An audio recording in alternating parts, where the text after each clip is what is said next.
We have around 1.5 hours maximum for presenters, for 5 presenters. We'll try to stick to the time, 10 to 15 minutes maximum, and then we'll end up with another 15 minutes or 20 minutes for questions at the end of the session.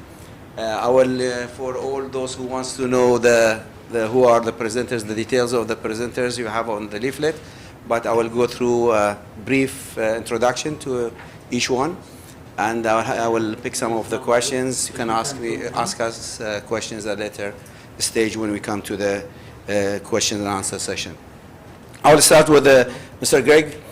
Thank you for coming all the way from US. Thank you. Grace Varisco. He's a CEO and Board of Directors of Centurion.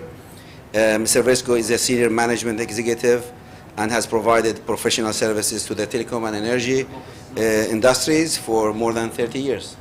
Okay, welcome you here. Again, on advanced designs, development, integration, and implementation.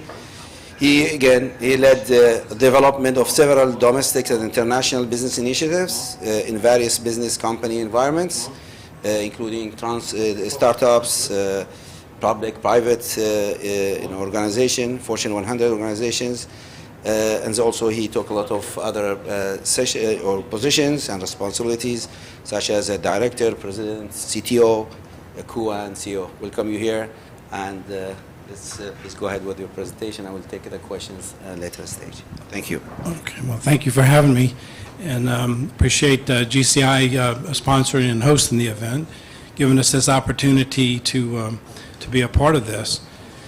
At Centurion, we've started some 3 years ago on a project to deploy one of the first open access systems through the region, connecting Europe through the Middle East into India.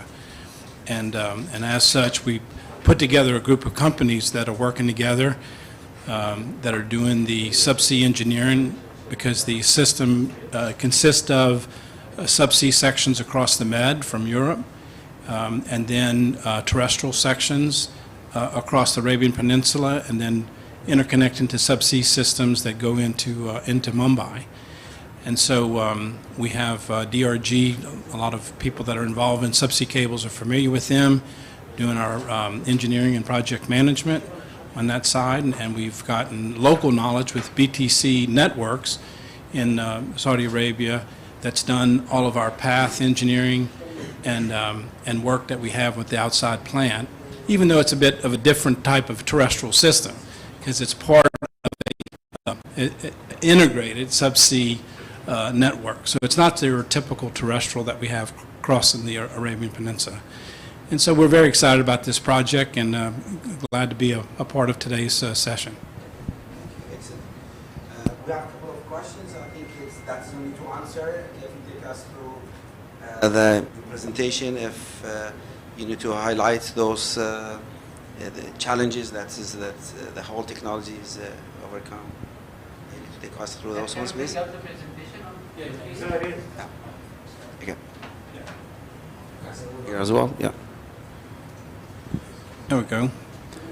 And on the next is a illustration of the routes that I just described through the Mediterranean, then through the Arabian Peninsula, and then ending up in Mumbai. And what we're showing here is what we generally describe as a north and south route. The north route is really a low latency play, tying India and through the Middle East. It's obviously a more difficult route because it's got a lot more terrestrial in it. I don't know that BTC would agree with that statement because they are very comfortable doing terrestrial, but a lot of the folks that do these global hubs generally like to see cables in subsea, and so that route, to make it low latency, needed to have that very important terrestrial section across the Arabian Peninsula. The south route, what we refer to, generally has a very small piece across terrestrial, and it's out of the 9,000 kilometers, only 300 kilometers are across land. So you can see that it's mostly subsea, and the two really serve to back up each other due to the region needing additional corridors and unique routes through this region to give more reliability. And so those were the real two aspects that we have pursued on the project. One, increasing reliability and increasing the amount of capacity available, but also then making sure that it's done on an open access model. And that way or what we believe is that that will foster a continued growth of data centers through the region. There are some questions that were on the next slide. We can advance to the next one, and I'll go through and respond to these questions.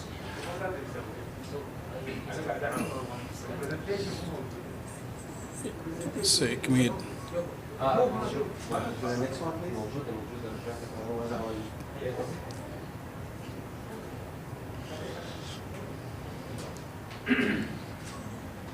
It's a nice map.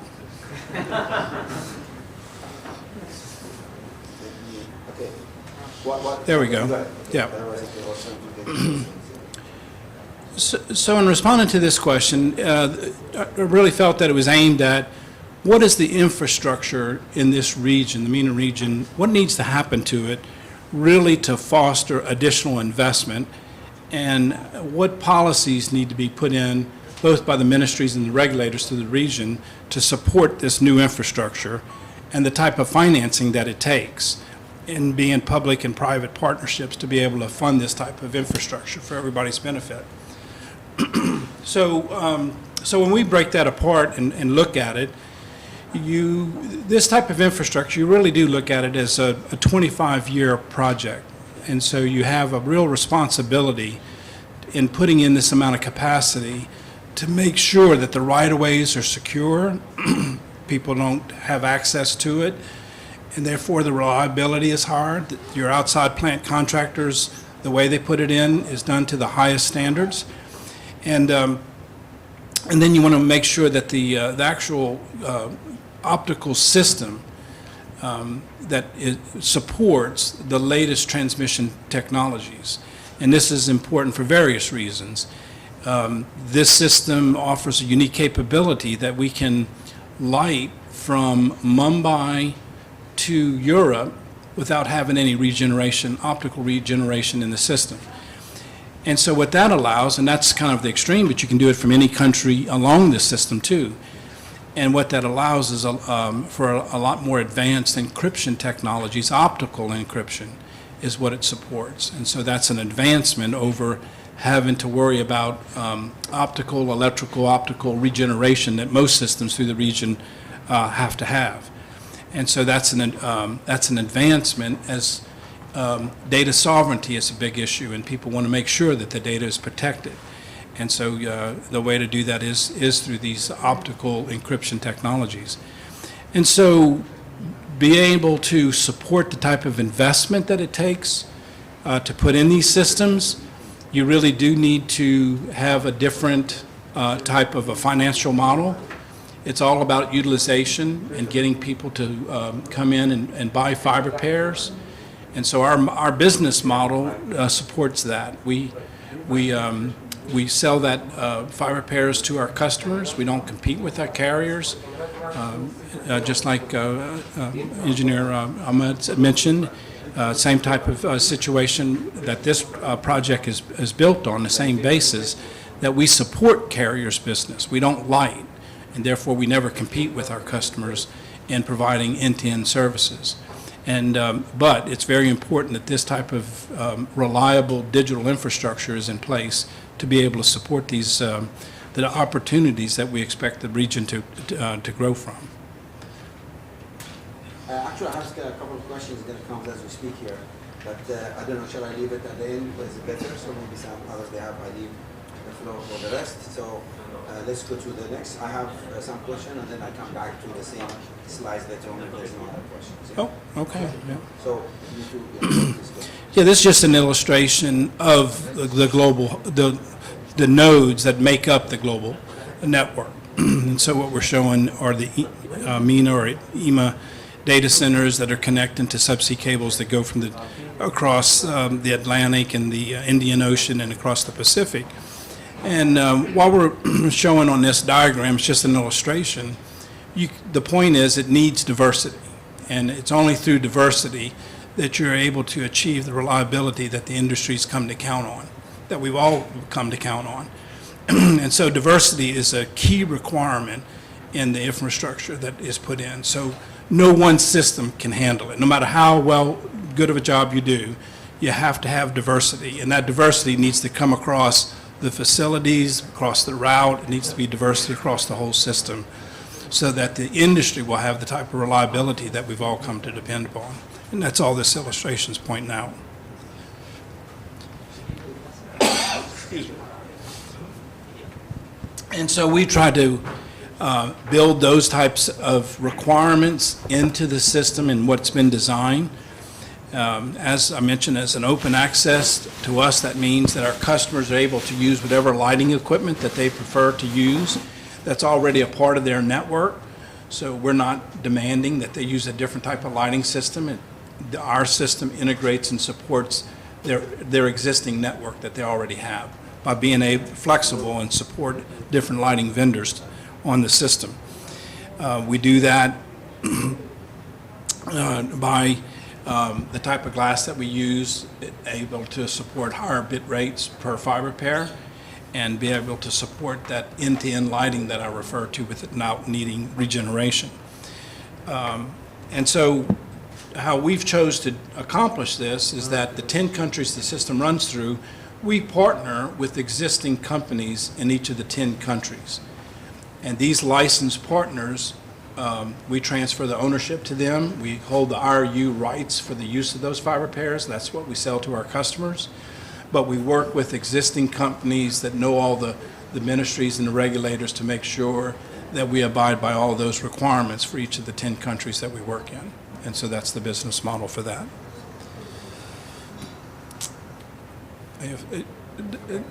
If there's nothing else on that, yeah, there's one question she's going to answer as well.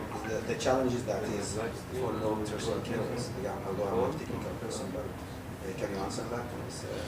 yes, it's coming up on another slide here, but yes, long terrestrial cables are definitely a challenge in that you have to go about it a different approach, meaning that the amount of optical splices in your route will have a severe impact on the amount of capacity that you get from end to end. In this system, as you notice from that map, the terrestrial is part of a much longer, it has two tails on both ends that make it a longer system. So on this particular long terrestrial routes, it's very important that we use bigger reels to cut down the number of splices that we have in the system. We use advanced splicing techniques to cut down that low loss. We use advanced intermediate line amps to be able to match that capacity that we have with subsea. And so those are very specific challenges. And then the actual shelters that house that equipment, the power systems have to all be reliable, battery backed up, auxiliary generators to back that up, and then the facilities have to be secure. And so we go through, BTC has done a tremendous job of making sure that our facilities fit the environment, both from a ballistics standpoint and a fireproof standpoint as well. Because of the time, I think we have other speakers. Do you have any few other slides? Maybe just quickly, we have a couple of minutes, but then we'll come back to the question and answer, so maybe we can ask you more. Okay. Do you have anything you want to finish it up? I think there was one last slide, if we can advance that to the next one. And this one had to do with attracting large capacity users and what needs to happen specifically here. And the thought is what you've already heard me say, it's about open access. It's helping them to control their costs by having options and getting them more reliability. More diversity they have in their network, the more attracted they're going to be for the region, because they make huge investments in these data centers. And without a reliable networks to feed those businesses, then they shy away. And so it's very much tied. The network and the data centers are very much tied together.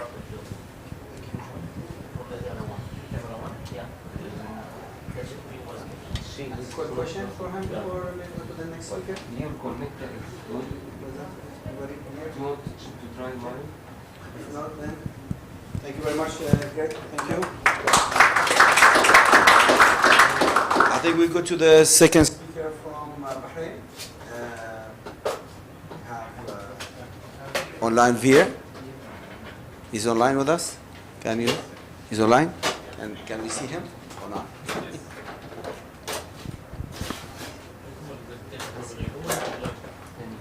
Thank you, Greg. So I have a couple of questions for you. I'll leave it for later. Hi, Veer. Good to see you from Bahrain. You're on mute, Veer. Yes.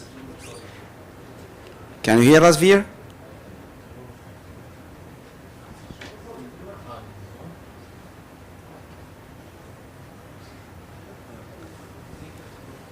Yeah. But he cannot hear us because you want to hear him. Veer, you are on mute.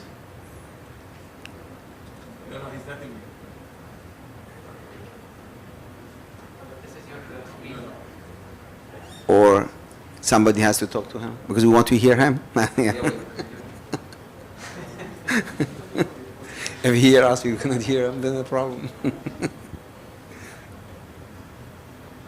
Okay, while we are waiting for those, I can maybe ask my question. At least we save some time. Yeah. In one of the slides, you mentioned about the partnership between the public and private partnership. Again, you're talking about you also said you are targeting the customers with the fibers, to sell them a fiber and so on. This is what you have said. But okay, I agree with you. However, now we have small countries that is in the region, that is with a small population, with a small organic traffic. Do you think with those investments, huge investment, return on investments, it's going to work? So I do, and that's because the world that we live in is, it all depends upon the applications that are supported.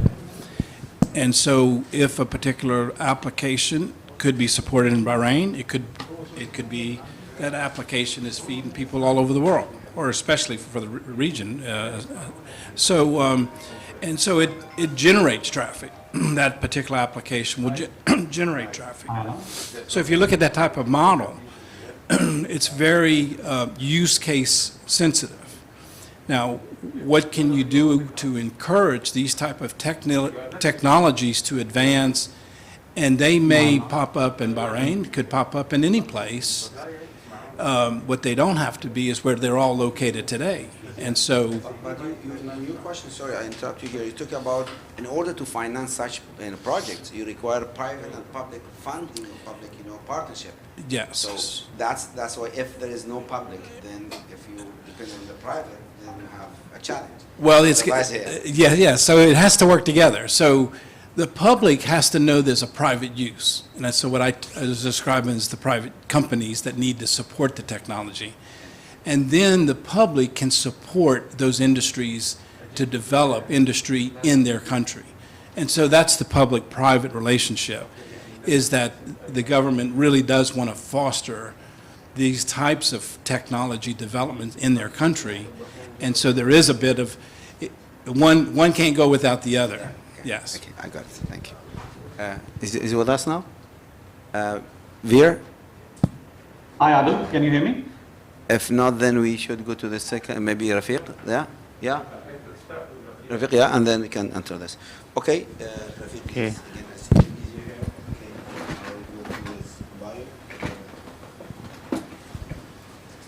Rafiq. Yeah, we have Rafiq. Thank you coming from Bahrain. Rafiq is a Chief Technology Officer is working with Infonas Telecom. He has a lot of, wealth of knowledge and experience in telecom and ICT sector in GCC and MENA regions. He has, again, massive technical background and commercial experience. He's in this business for more than 18 years in area of international connectivity digital information, product development, cybersecurity. He worked in to connect telecom, EGNet, which is now been taken by اتصالات at later stage, and he holds a BSc in computer engineering and Master of Science Information System Management. Thank you for being with us. Thanks, Adi. Thank you, everyone. Okay, I prefer to stand up, do my speech while standing up. So, anybody's going to bring up the presentation? No? Yes? I think it is over here.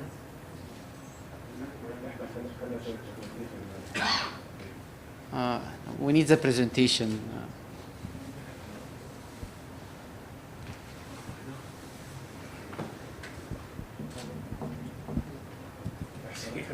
Can you just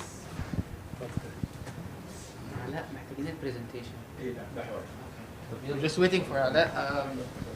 I would like to thank you all for coming here, and I thank also the people that are attending online. I'm happy to be here with you here to at least give my 2 cents on today's subject.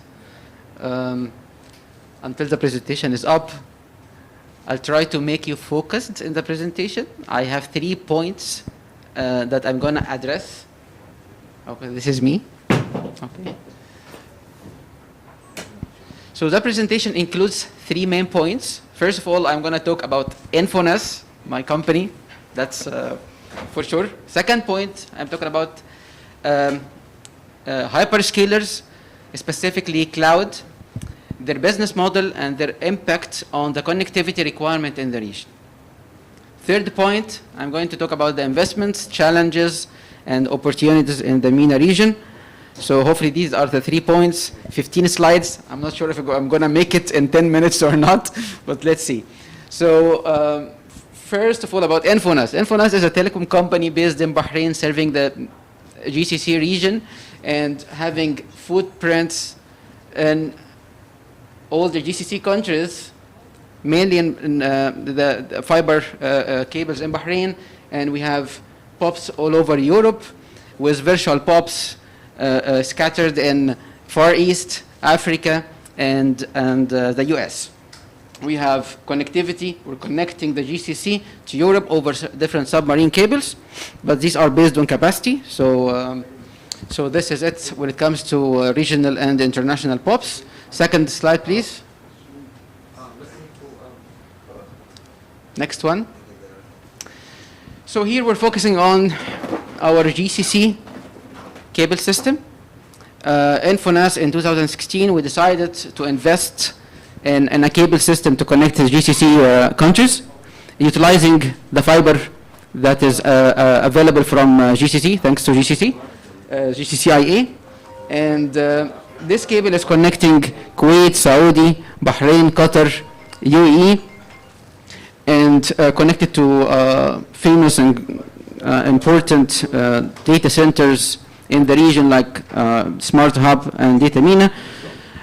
This cable system is powered by Sienna equipment, and it provides low latency, the lowest latency between the GCC countries.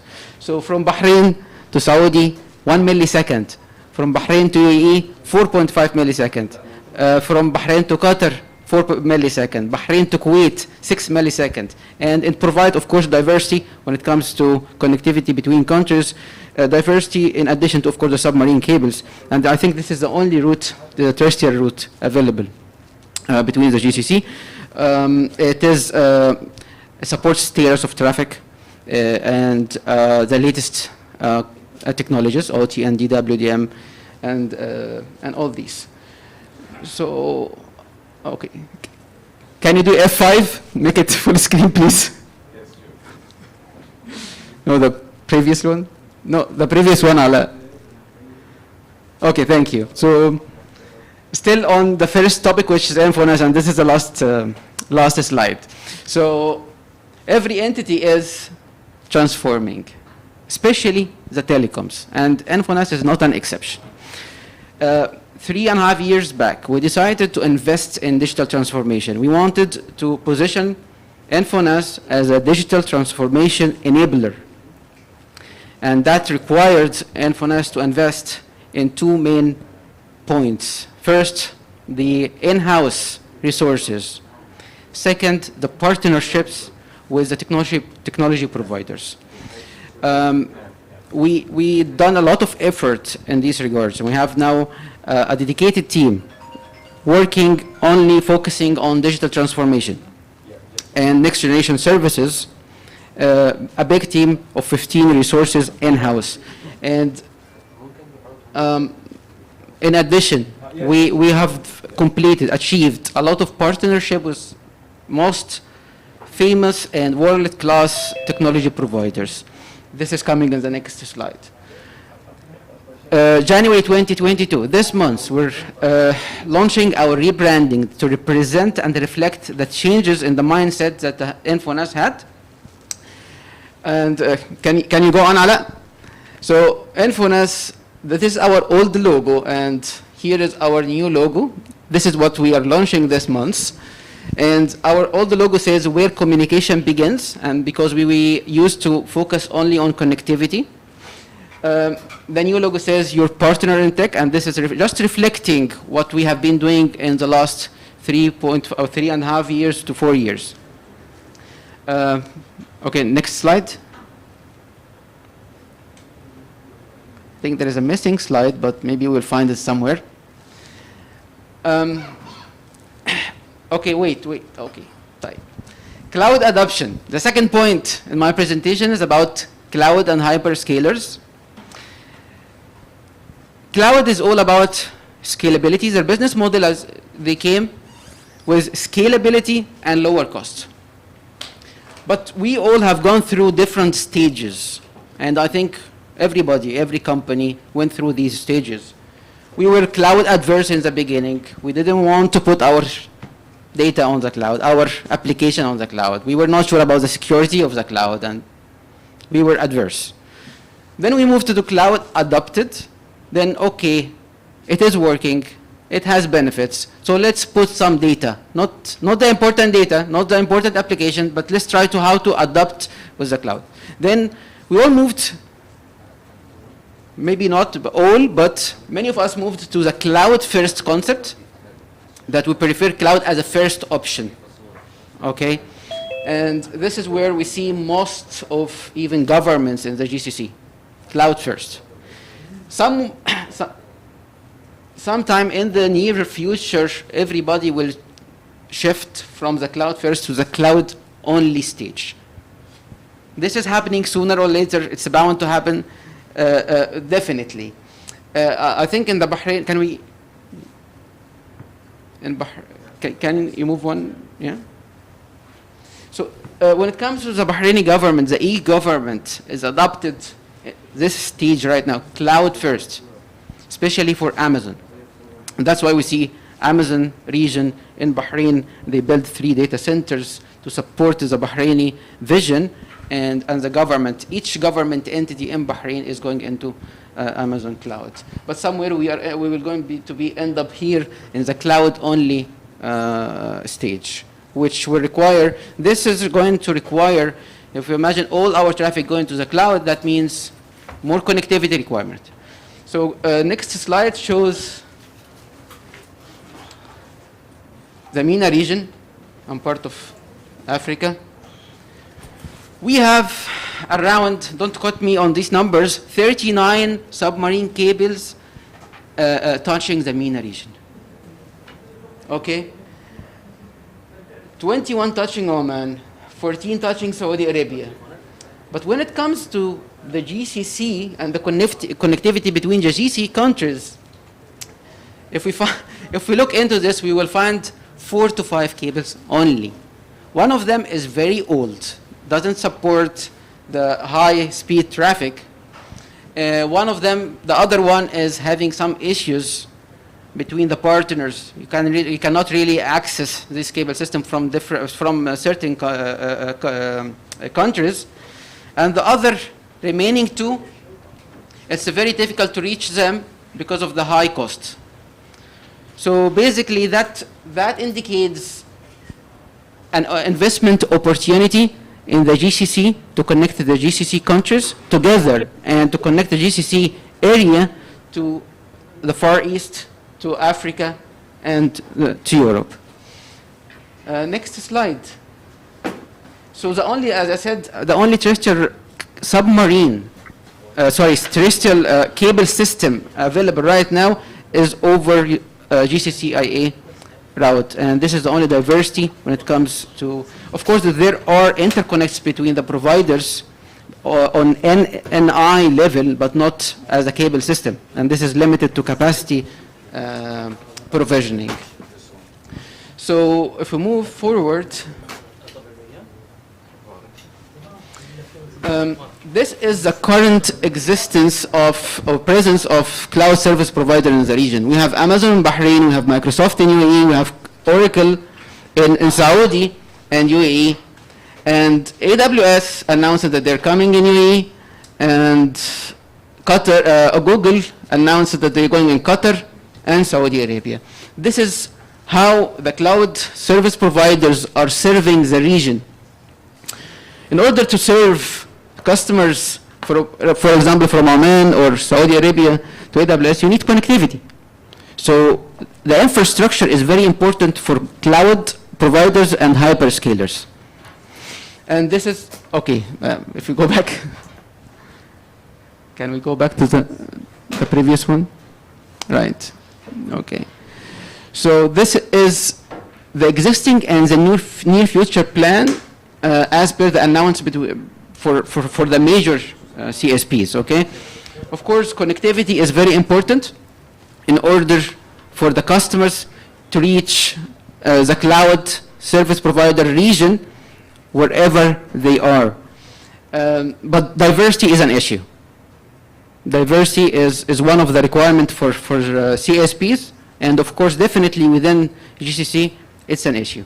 So even if we think that, next, this is an ideal situation where we have all the CSPs everywhere, all of them in each country. They are very close to the customers for low latency, but it needs the CSPs to invest, make a lot of investments, because in order to build a region in a place, that's a lot of money. That's a big investment.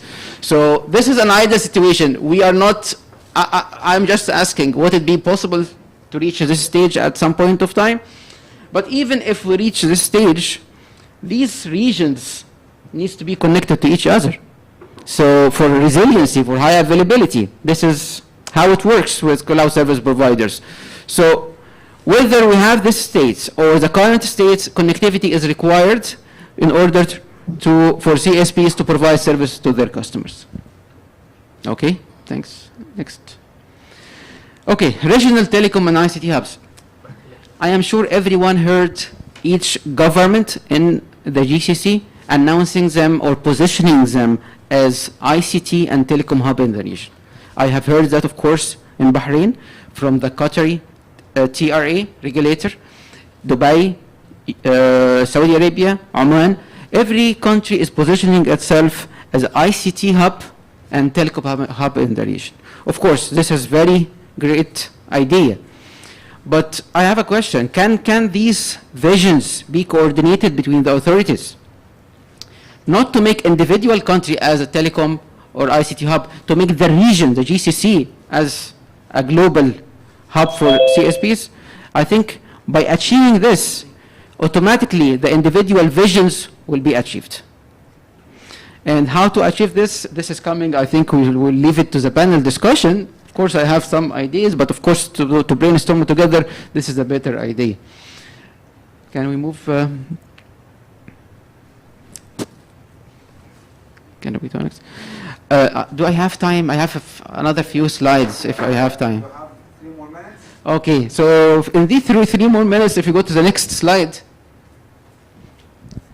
this is about investment, and this is the third point. And here I'm just trying to put the major stakeholders for the investment process, which is the end users, the investors, whether they are cloud providers or infrastructure cable systems, or even data centers owners, then the authorities, the national objective. these are the objective of each stakeholder, in my opinion. The end user, we can start from the end user and end up in the national objective or the other way around, but I would like to start with the end user because they are the core of our business. So basically, an end user or corporate or government or whatever, they need reliable service. Reliable means low latency, it is predictable performance, and cost-effective solution. This is in very short. And in order to achieve this, we need the cloud providers to have their region as close as possible to the customers. In order to achieve this, the cloud providers need to invest. So we need the business case to create a region in this place or in this country. They need infrastructure to support their business model. So infrastructure and resilient and cost-effective infrastructure as well. They need cooperation from the authorities about the policies and the law and regulations. When it comes to infrastructure, cable system, they need open access. This is what Greg was talking about. And I want to invest hundreds of millions of dollars to build the cable system, but I don't want to be locked with one operator. I want to have access to every one so I can sell and can get my return on investment and make money as well. I need support from the telecom operators to buy from me as a cable system. I need support from the regulation.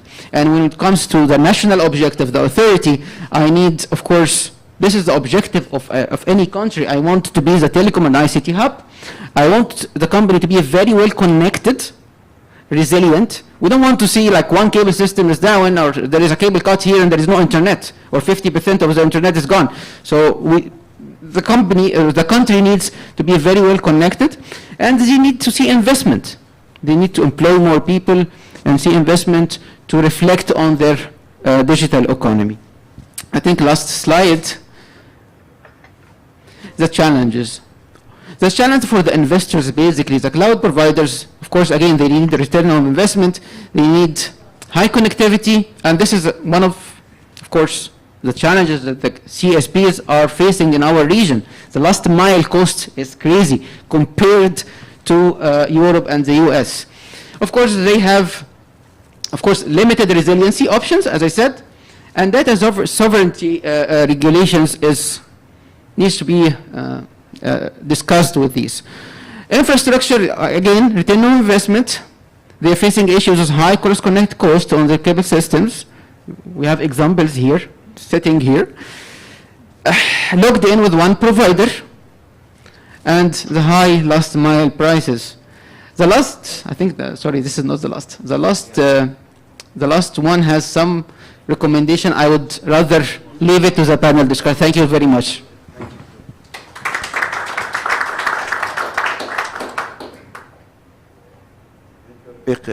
For your time and presentation and information. Thank you. Do you have Veer with us? Yes. Okay. Hi, Adil. Can you hear me? Hi, Adil. Can you hear me? Okay. Let me introduce Veer first. Veer is a CEO of Kalam Telecom. Veer Pasi is, with Telecom since 2010.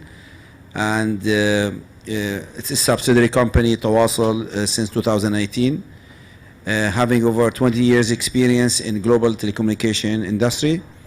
As a CEO, he has successfully led Kalam Telecom Group's information or transformation from a prepaid calling card company to a regional managed ICT solutions and service organization.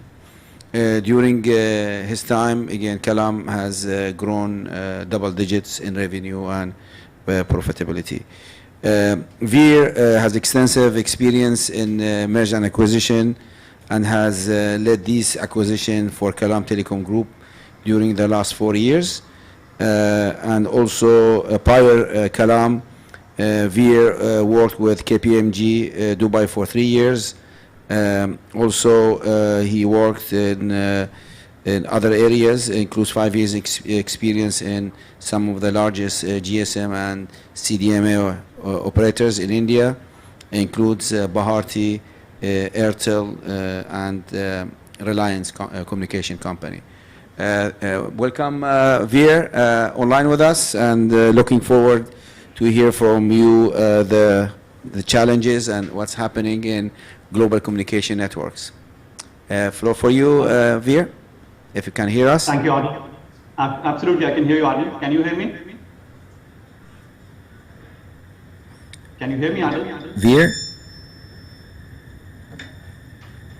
Hi, Adil. Can you hear me? Yeah, I think we had done, but I think Hello? Hello? the raise. So unmuted here. Need to be unmuted. I'm unmuted. Can you hear me, Adil? Adil? Allah, can you hear me? I can hear you. Yes, I started hearing you. We're barely hearing anything. Yeah, yeah. We need to choose.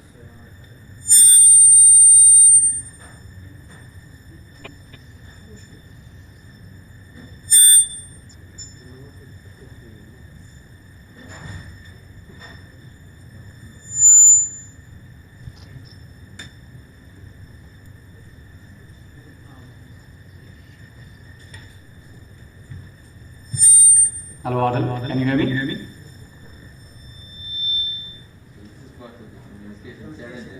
So we need to have more cables. So many. So what do you call it? That's very, very. And you're the facilitator, so make that easy. It's all about the cost.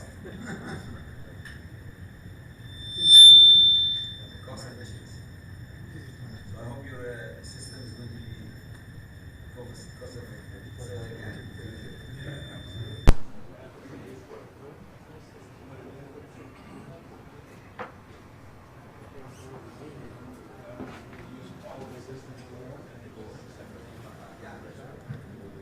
Good for sound system. More the sound system. And then we do this. Okay. Fine. Let's go to the.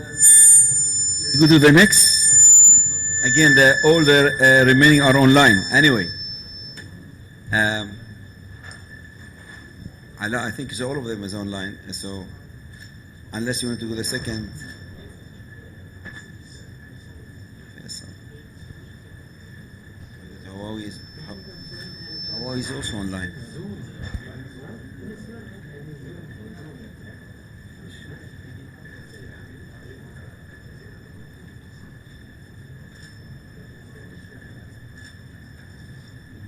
Come here. That they could come here was easy.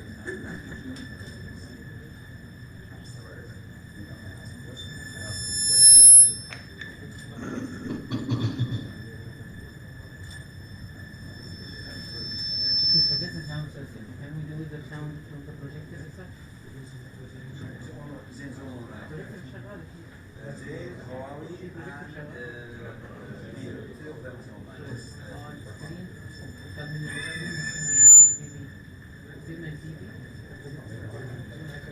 Yeah, I think the presenter can ask, talk about the system. Maybe he can see how you want to buy from him or anything. Opportunity at low cost. Sell him a system. Huawei can sell him, or Sienna. We are always ready. So our subsea program is a 30-month bill. It's made up of 3 subsea cables, 2 in the Med, and then the one that wraps around the Arabian Peninsula. The 2 legs that serve India, in fact every country, are branches off of that trunk. So if you look at the map, it really consists of 3 subsea cables and then the terrestrial. So the one coming from India, then the Arabian Peninsula, the one going to Europe, right? Yeah. Let me try again. So you have 2 subsea cables across the middle. You have 1 subsea system that starts in the Red Sea, Gulf of Aqaba, wraps around the Arabian Peninsula, goes back into the Gulf, and finishes in south. Every country that it connects is a branch. Even the 2 legs going to India are branches off of that trunk. Okay.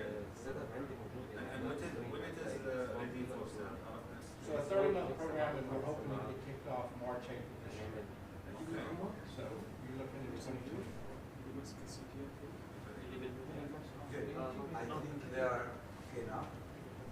Veer, can you hear us now? Can you talk a little bit? Adil, can you hear me? I can hear you quite well. Only with Veer or like, No, because all of them, no. no, can you just somebody else talk? Let's see. Or maybe you can use Nicola. Maybe Nicola, say hi, Nicola. He's Hi online guys, as hi well. Adil, how are you? Can Hi. you hear me? Hi everyone, can you hear me? Veer, right? Ah, for everybody, not just. I think the voice is not transmitting it from the Zoom to the presenter. We amongst the Zoom can hear each other. Veer, can you hear me? It's Nicole here. Can you hear me? Absolutely, I can hear you, Nicola. I can hear you very well, but for some reason they cannot hear us. I know. So we can have a presentation, the two of us, Veer. That's a good idea. Absolutely. The question for you that you're talking about. Sorry, just while we're waiting, can I ask him some questions related to his slides? If you have any other questions, I think maybe you can, all of us, we can discuss this. Talking about the content providers that are coming in, you want them all to get together, GCC get together, and so on. But we, in the GCC at least, we have done similar things when it comes to the voice and data roaming. Ministers, they got together, they came up with something like that. But for such huge investments and everybody's trying to become as a hub, as you said, do you think that is doable? Number one. The second is, who should drive this? Governments? Private entities? Somebody like GCCIA? Or cable providers? So who should drive this? Whether it's doable, I think it is doable. It is not easy to achieve, but it is doable, definitely. I believe that authorities should drive this. So it has to come as a direction from the authorities. Maybe the regulators start industry discussions between, of course, between themselves first, and when they have a kind of an agreement between the regulators, they drive it down to telecoms and cloud service providers as well. Bahrain is doing a very good job when it comes to industry discussions. So the TRA in Bahrain is always in a regular basis arranging for industry discussion, getting all the telecoms in Bahrain, talking to each other and brainstorming and coming up with solutions, of course discussing the challenges and the possible solutions, and there are good outcome out of these discussions. So with the same concept, if it's implemented in the GCC, coordinated and initiated by the different TRAs in all the countries, I think we can achieve the same. Anybody, do you agree with this? Is it doable? Is it easy? What's what? Everybody's trying to become as a hub.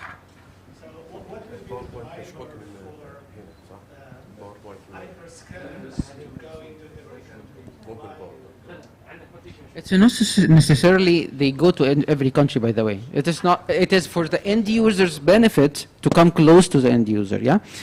When it comes to the national goals, you need investment. So the investment comes mainly from three directions or from three sources. Data centers, to establish neutral data centers. Imagine in the whole GCC, we don't have neutral data centers. Okay, I cannot really name one as neutral. Some, they are marketing themselves as neutral, but in fact, no, they are owned by telecom operators. So if you're owning it and making it difficult for others to achieve or to receive, to reach, that's an issue. Anyways, so data centers, you need investment on data center, investment on cable system, investment by hyperscalers, and not only cloud service providers. We have gamings.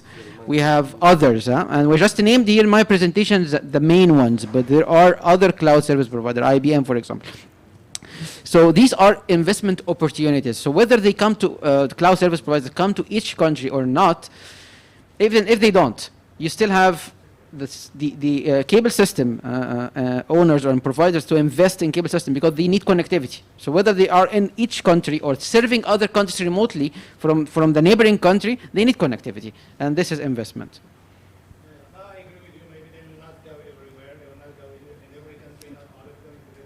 it might not make financial sense or commercial sense for them to come to each country.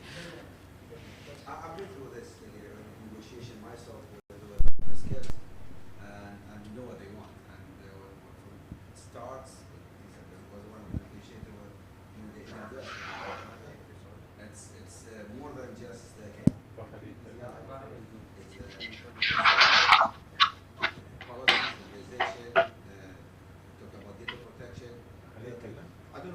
or not, Bahrain is one of the countries, a few of the countries that gives the data like sovereignty. So for example, if you host, American, they host their data in Bahrain, it's give the laws of United States.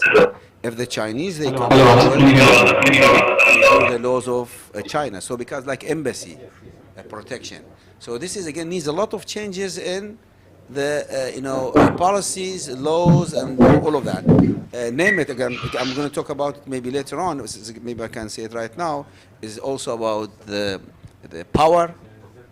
Let's talk about is the connectivity, eyeballs. It's not just as simple as we speak. There are lots of things that They have challenges, and we need to clear these challenges. And I will address those ones as well. So what they want and what we want from us, and what we need from regulators and so on. It was for us was new, at least for me, it was new, or for all of us was new. But we have gone through those ones, and a lot of cost needs to be thrown out by the governments and private entities and others as well. I don't know if I answered you or not, but yeah. Is the key into this? Yes. How the end user to access the data, and users to access data. Begin again. Those ones that are not after. Say if you talk about AWS, for example, they are not after Bahrain is a small country.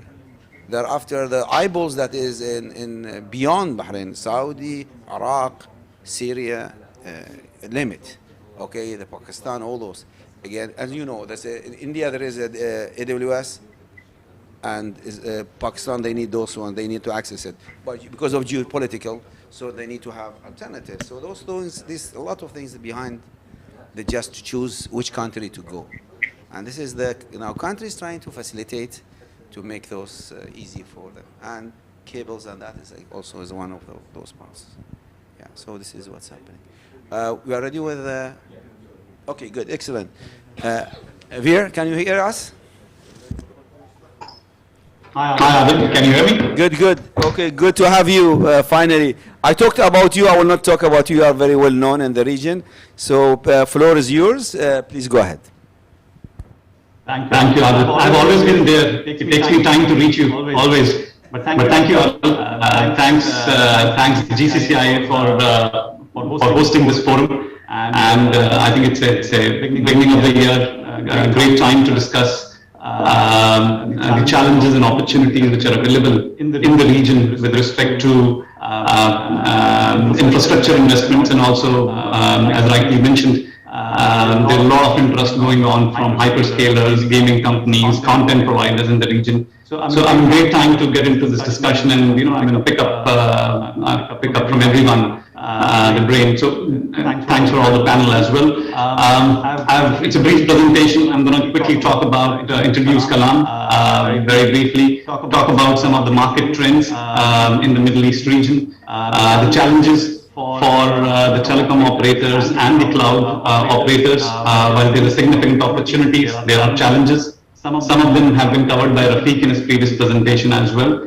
And what we see the landscape of the submarine and the terrestrial cable system, the regions, and what are the pros and cons of each such investment. And then of course, we will discuss the points in the panel. Let me make it full screen. So very quickly about Kalam, we are one of the top 3 managed solution providers in the GCC region. I think as telecom operators, we are all moving away from the traditional telco business towards the digital and managed solution business, and the connectivity and data centers and the digital ecosystem is playing its part.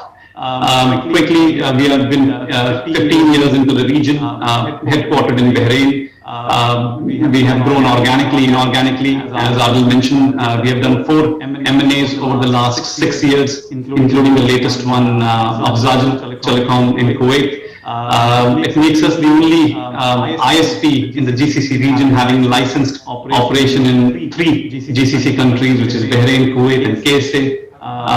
Quite a sizable operation in terms of number of people, number of presence, and I think what we have been a quite niche player into this segment, with focusing very specifically on the B2B audience and the carrier and the hyperscaler community. Again, from a solution perspective, moving from traditional telco I mentioned to managed solution, which is a digital ecosystem of cloud, security, unified communication, invested into data centers and including the certifications as the businesses are getting smarter and they want to partner with players who have certified secured infrastructure as well. And as I mentioned, our audience, we do not cater to the consumer business. We focus very specifically on the B2B business and the carrier business and OTTs and hyperscalers and federal as well. Again, it's quite interesting, which we will discuss about, given the presence of the UK and US military in the region, how it also drives a lot of data requirements, capacity requirements, and they've also driven some of the cable investments in the region. At the same time, so in the region, we are present across all the Middle East with 54 POPs, 5 data centers. We have invested in GCCIA cable system, named it as NOT, and that's why we got to experience the terrestrial network and its performance, and we'll speak about it. We recently acquired Zajil, and with that, we are a consortium member of EIG cable, which is a submarine cable. So again, between terrestrial and submarine, we have a nice mix of cross-border assets in the Middle East region, connecting Europe as well. And we have invested in geo redundant NOCs. Very quickly, again, this is how our infrastructure looks like. Connecting as a team, we act as an operator which connects east to the west. Veer, we cannot see the slides. Veer, can you? I think you are the one who's controlling the slides, so it's only you are on the first page only. Can you? Is it? Yeah. You need to unshare and yeah. We're on this first slide only. So can you please? Yeah. Okay. Yeah. Now Let me know if you see on the second slide. Okay. Yes. And you can enlarge it. You can put it on the presentation mode. Yeah. Present mode. Slideshow, guys. Yeah. Actually, at my end, I'm showing a slideshow only for some reason. I don't know. You're not able to see. Give me 1 minute. Go ahead then. Go ahead. Okay. Let me know if you're able to see it as a full screen. No. I can see it, but I think there's a lag on that side. Okay. Okay. I'll try one last time and give me just few seconds. We'll continue. I think we can all switch off the videos, then maybe it may improve. Others.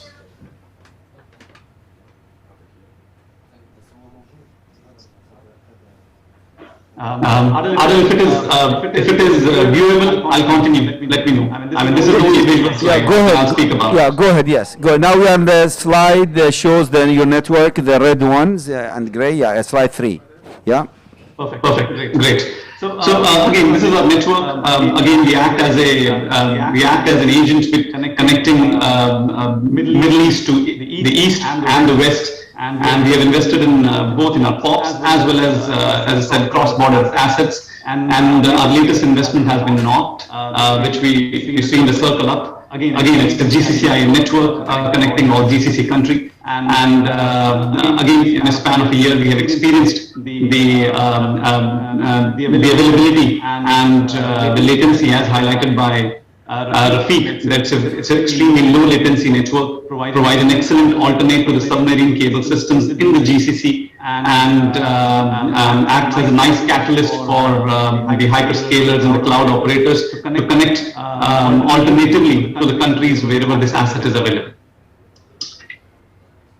I'm on the next slide, Adil. Can you see?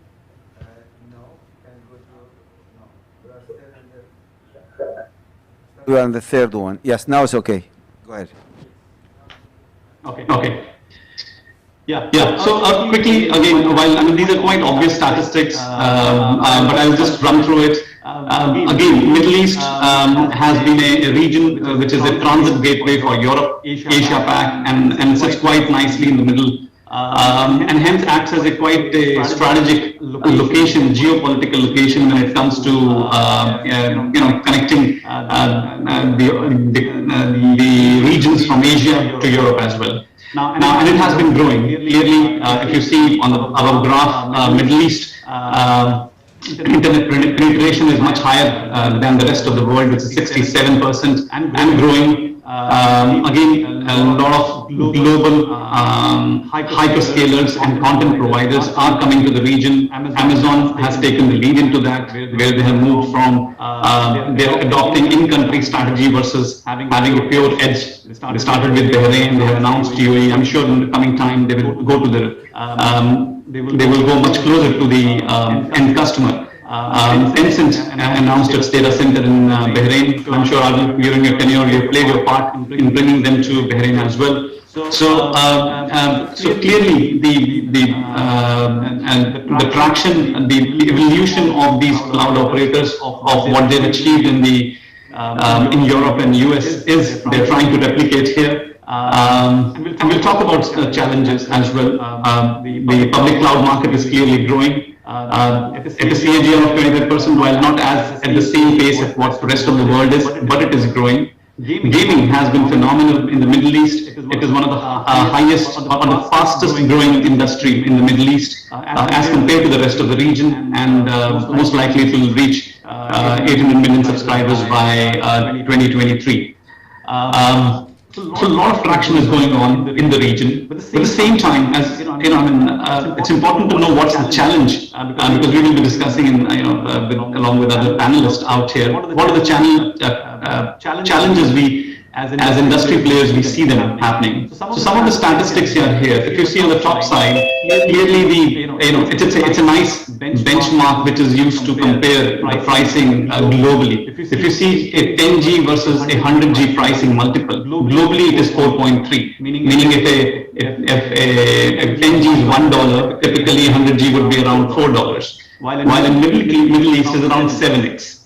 Again, clearly very high in terms of a large capacity like 100G. Can you go to the next slide, Veer? Sorry to interrupt you. We cannot see that, so go to the next slide so you can. Yes, now it's okay. Go ahead. I'm sorry about that. I need to do a little hard way, but final I'll keep in mind. Thank you, Adil. So what I was saying that again, there are pricing multiples which tells that Middle East is quite far behind when it comes to global, when it comes to the pricing benchmarks, either in terms of 10G to 100G multiple, which is the left box, or in terms of price erosion. So globally, on an annual basis, the pricing of a 10G is going 20% down, while in Middle East it's only 4 to 5%, which reflects that how the cost is quite high. So at the same time, a couple of other barriers, of course, neutral DC, Rafiq already touched base on it. There are hardly any carrier neutral data centers out there. At the same time, not only being a carrier neutral data center, the local access cost of connecting these data centers to the prominent locations within each country, the fact that local access is quite expensive. Going from UAE to Saudi, Bahrain and Kuwait are probably much better place, but most of the other GCC country, the local access is also quite expensive. That's where it comes to the point that, again, cross connects is another one factor which acts as a deterrent for some of these, I would say, tier 2 cloud operators. I got an opportunity to speak to some of these tier 2 global cloud operators, which are not the likes of Amazons and Microsoft of the world, they see Middle East as a great opportunity, but at the same time, they see, they've done the scouting around in the region, and they realize the challenges of a very high entry barrier in the region. So what do we need to do? Again, we'll touch base some of these things, but what we need to do is, again, open access cable system, as Greg touched based on to it, extremely important to allow the market to flourish on its own, the market dynamics to determine the commercials in the long run, more content into the region. Again, I think one of the difference in the Middle East is the fact that unlike Asia and Europe, most of the content is locally developed. While in Middle East, the content, local content development or R&D into it is very limited. Most of the content comes from outside, and hence you need to have a corridor to bring that content back to the Middle East, and it acts as a limitation in many places. So these content development in the region is also something which has to be invested from public-private partnerships, as well as regulators have to play their part. Regional cooperation, again, it's I think another factor that to make sure that we have a nice level playing field in the region. There should be more cooperation between the regional telecom operators to create a platform which is available across a group of countries, to start with, say, GCC, whereby the international players, the cloud and hyperscalers can come and play around. That's a good idea.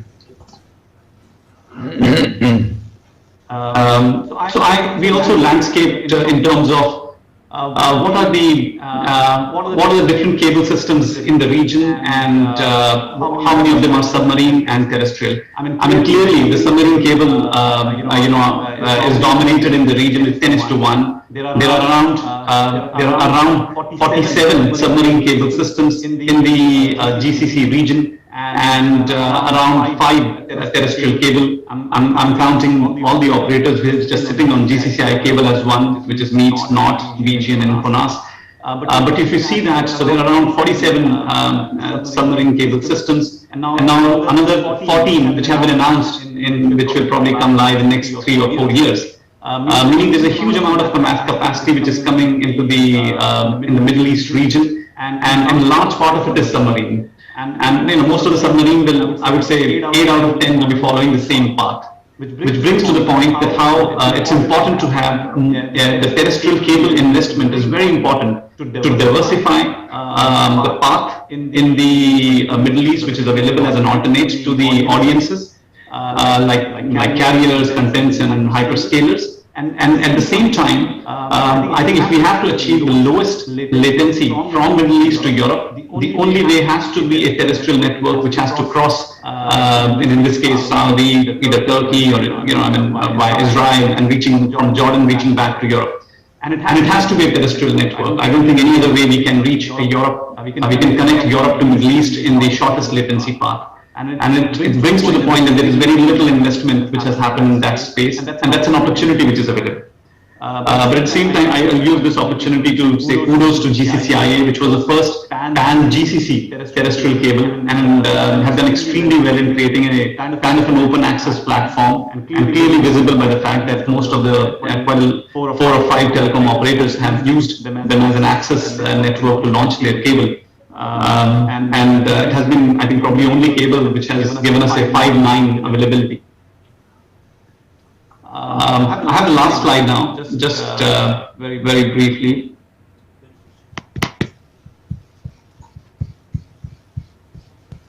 So again, to touch base on the benefits and challenges of the terrestrial cable in the context. So again, from our experience on the GCCI cable, it's been extremely high available cable, only cable which allowed us a low latency network within GCC. High capacities are available. We have invested in long span responders, which has also allowed us to have a 300 gig kind of capability on Sienna equipment. Again, relatively quicker deployments as compared to the submarine.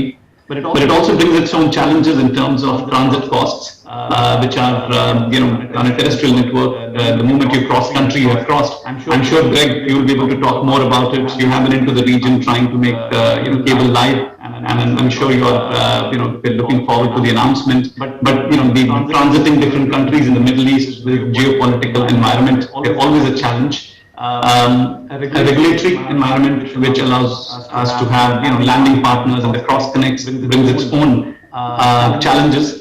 And again, the fact that the carrier neutrality is not there as far as the landing stations are concerned, it brings its challenges onto it as well. But having all said and done, irrespective of the challenge, we still believe that the terrestrial network, as I mentioned, it still has the right ingredients to meet the future requirements of the carrier, which is connecting Europe towards Middle East, low latencies, and as a highly available alternate to the submarine cable system. So on that note, I'll leave it and looking forward to the panel discussion. Thank you. Thank you. Thank you, Veer. Thank you for your presentation. Yeah. Thank you very much. Okay, I think it's now technology works. Let's go to the next presenter, and then we'll have time for some questions at a later stage. We have now with us Nicola. Can you bring Nicola, Yes, please? yes. Yes, you're over there. Okay. Good morning, everyone. Can you hear me? Yes, we can hear you. Just let me a little bit talk about you. Nicola is Nicola Tordella. Am I saying it right? Pronouncing it right?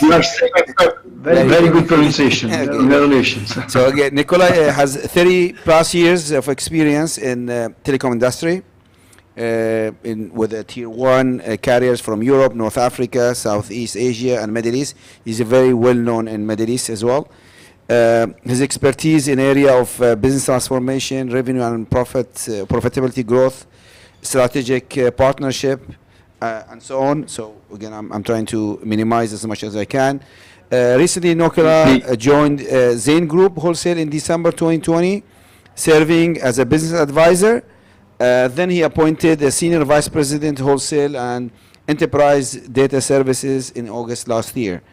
Nicola and his team members will be in charge of monetizing the massive investment plan the newly established entity just started to implement. The floor is yours, Nicola, and we'll try. You have around 10-15 minutes maximum, so let's capitalize on those time. Thank you. Go ahead.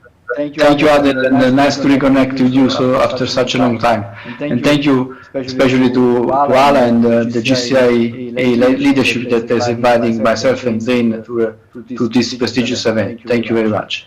Again, I would give you guys a very brief presentation. It's 4 charts, just 4 or 5 minutes, not more than this, trying to give you a perspective of a mobile operator, because I'm the only mobile guy here at this panel today, representing a mobile-centric company, which is Zain. And of course, you are all familiar with Zain. Zain is a telecom operator active in 7 countries in the Middle East and Africa. You can see the map here in front of yourself. Of course, it's quite a big company with $5 billion revenues and presence in 7 countries, 5 in the Gulf and 2 in Africa as well. So Zain workforce is around 7,500 people that generates revenues of 5.2 million revenues. These are data for 2020, of course, not 2021. 2021 is too early.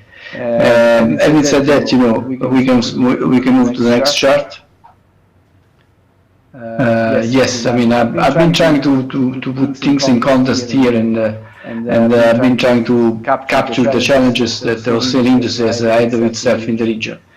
We are all witness on a daily basis that times are undeniably changing in this region at a pace that honestly would have been inconceivable 2 years ago. Many things are happening every day. Every week there is a news from a government offering facilitation to commerce investing in their own country. Every week there is some initiative on the smart city side. Every month there is a news regarding a huge data center being built here and there.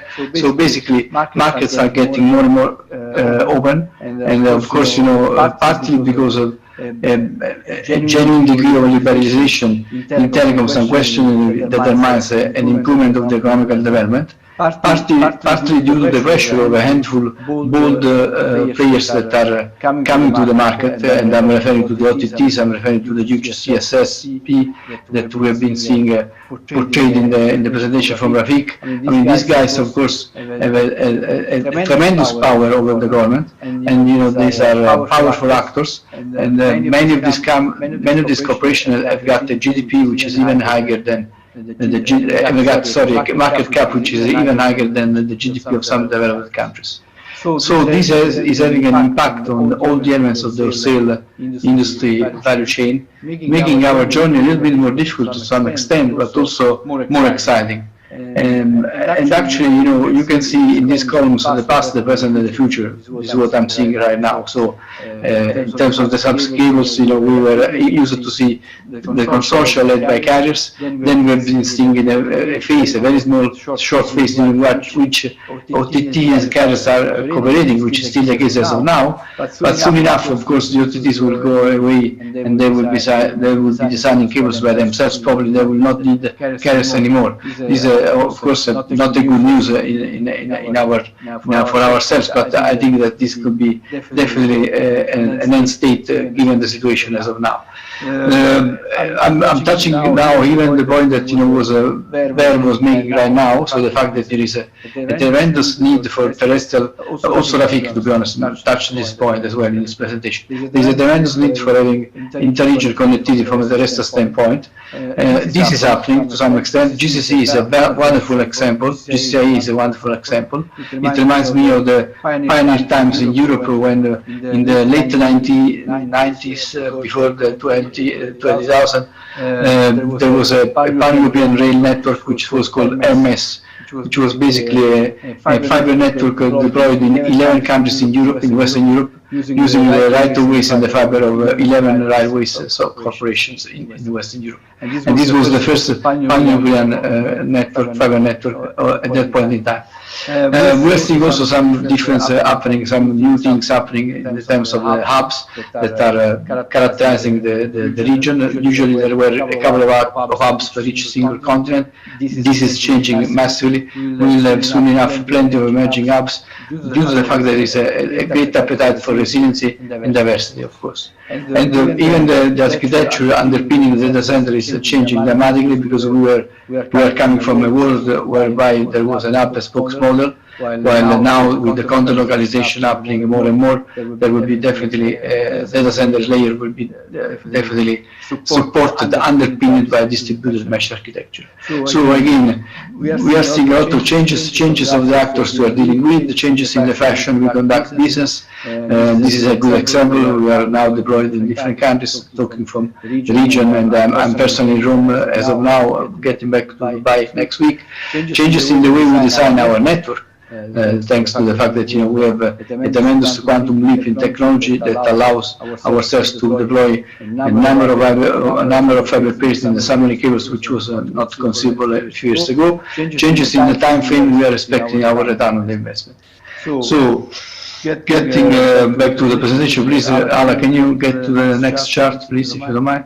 So, in the end, what's happening at Zain these days? Basically, as you know, Zain had already an Australian entity. Of course, the Australian entity was there since a while. This was led by my friend, of course, Henry Kassab, that we all know. But at that point in time, the company was reluctant to invest into facilities, either submarine and terrestrial. So basically, a lot of things have changed since then, in the last year and a half. Because of course, we had the situation whereby the Zain Group international entity was international sale entity was just a procurement subject, while of course now it's becoming an investor in submarine cables and builder of long-haul terrestrial facilities. There was the need for having also more infrastructure to address the requirements of the OPCOs, and also the ambition was now to partner to carriers, OTTs, to cloud service providers, gaming system integrators, in order to monetize the investments that we are going to make. So there is a radical rethinking, a radical restructuring of the presence of Zain into the market. And honestly, I think that we are a very late entrant, frankly speaking. but we are a mobile company, so we have an excuse for being late. Because of course mobile companies are a little bit late in this environment when it comes to the wholesale. But we have the volumes, we have the economy of scales. We are working hard, and we've been working hard over the last year in order to be ready to challenge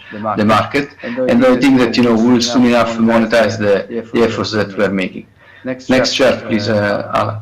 So at the end of the day, any vision to prove effective must translate into execution, and in this respect, you may wonder what we will deliver ultimately. I mean, if you look at this map, which is on purpose not defined, of course, for some proprietary information related reasons, of course, we will see that what we've done in the last 12 months is honestly quite commendable, I would say, because in the last 12 months we have been joining 3 submarine cables.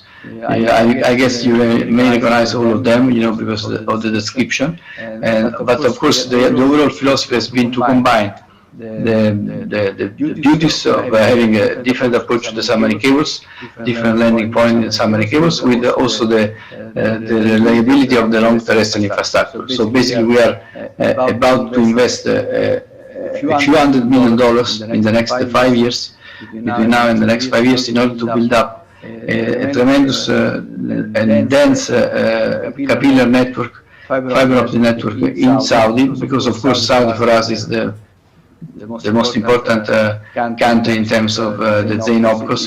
It's at the center of the Gulf operations of Zain, and of course the intent is to fulfill what Ver was saying earlier, to make possible to shorten the pattern between the Middle East and Europe using routes that are not available as of now, and of course to give the ability to, as Rafik was saying earlier, to the CSP to rely upon a solid network, state-of-the-art solid network, full tolerance solid network, that of course will make possible to the CSP to come to the region and have their services being deployed. Last but not least, this is not being portrayed in this chart, but we are, as of now, also considering to work on a layer, on a data center layer, partnering with a global specialist in this specific domain, and to address the concerns that have been highlighted by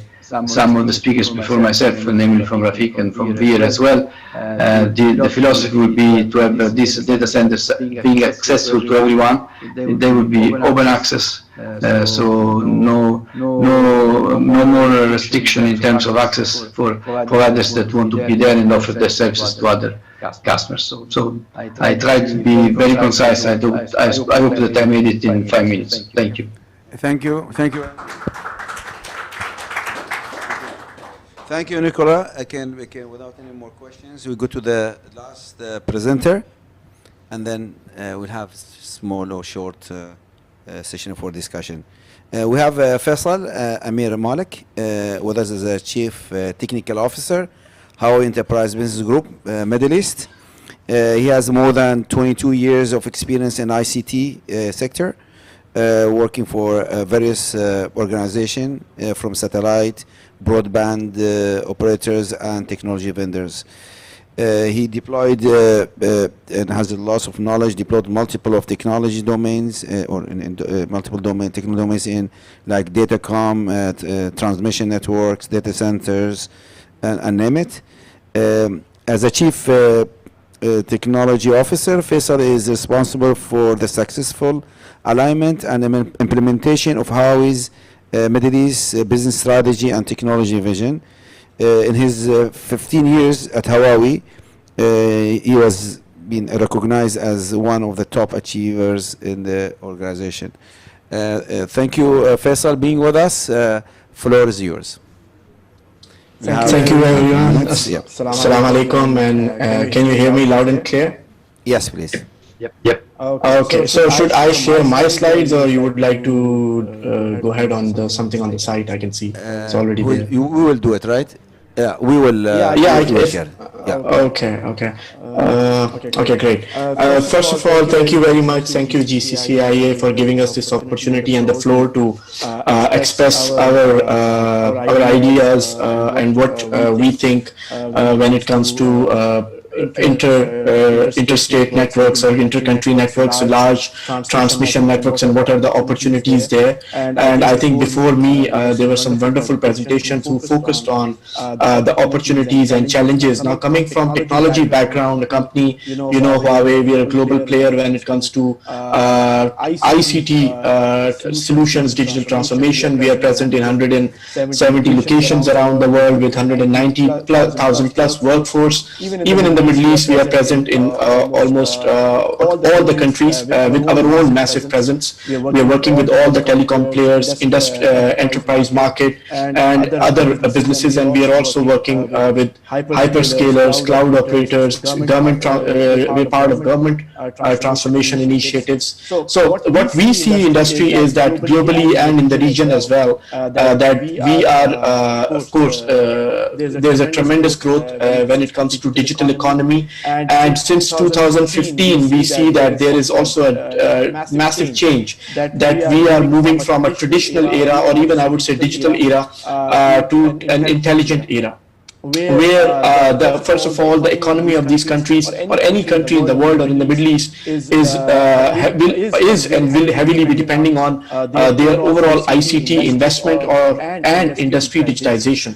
So when it comes to connectivity, what we see is that the opportunities would not cease to grow. Opportunities will always be there. Yes, the dynamics of the challenges will keep changing, as I think Nicola put it in a very right way, that OTTs will come, operators will have their own strategy, but on the other hand, enterprises and consumers and people sitting at home, people sitting in offices, large enterprises, governments, their initiatives, their own national digital transformation strategies will keep generating opportunities for the network operators and also us, for the technology companies, to serve you and them together. So this is how we see it happening in the region and globally.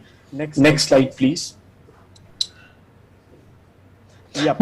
And then on the other side, as we are working in the region, we are going to every telecom operator, we are going to cloud operators, we are going to enterprise customers. When I say enterprise customers, starting from governments, transportation sector, real estate, hospitality, oil and gas, industrial sector, we see one basic thing and one common thing, that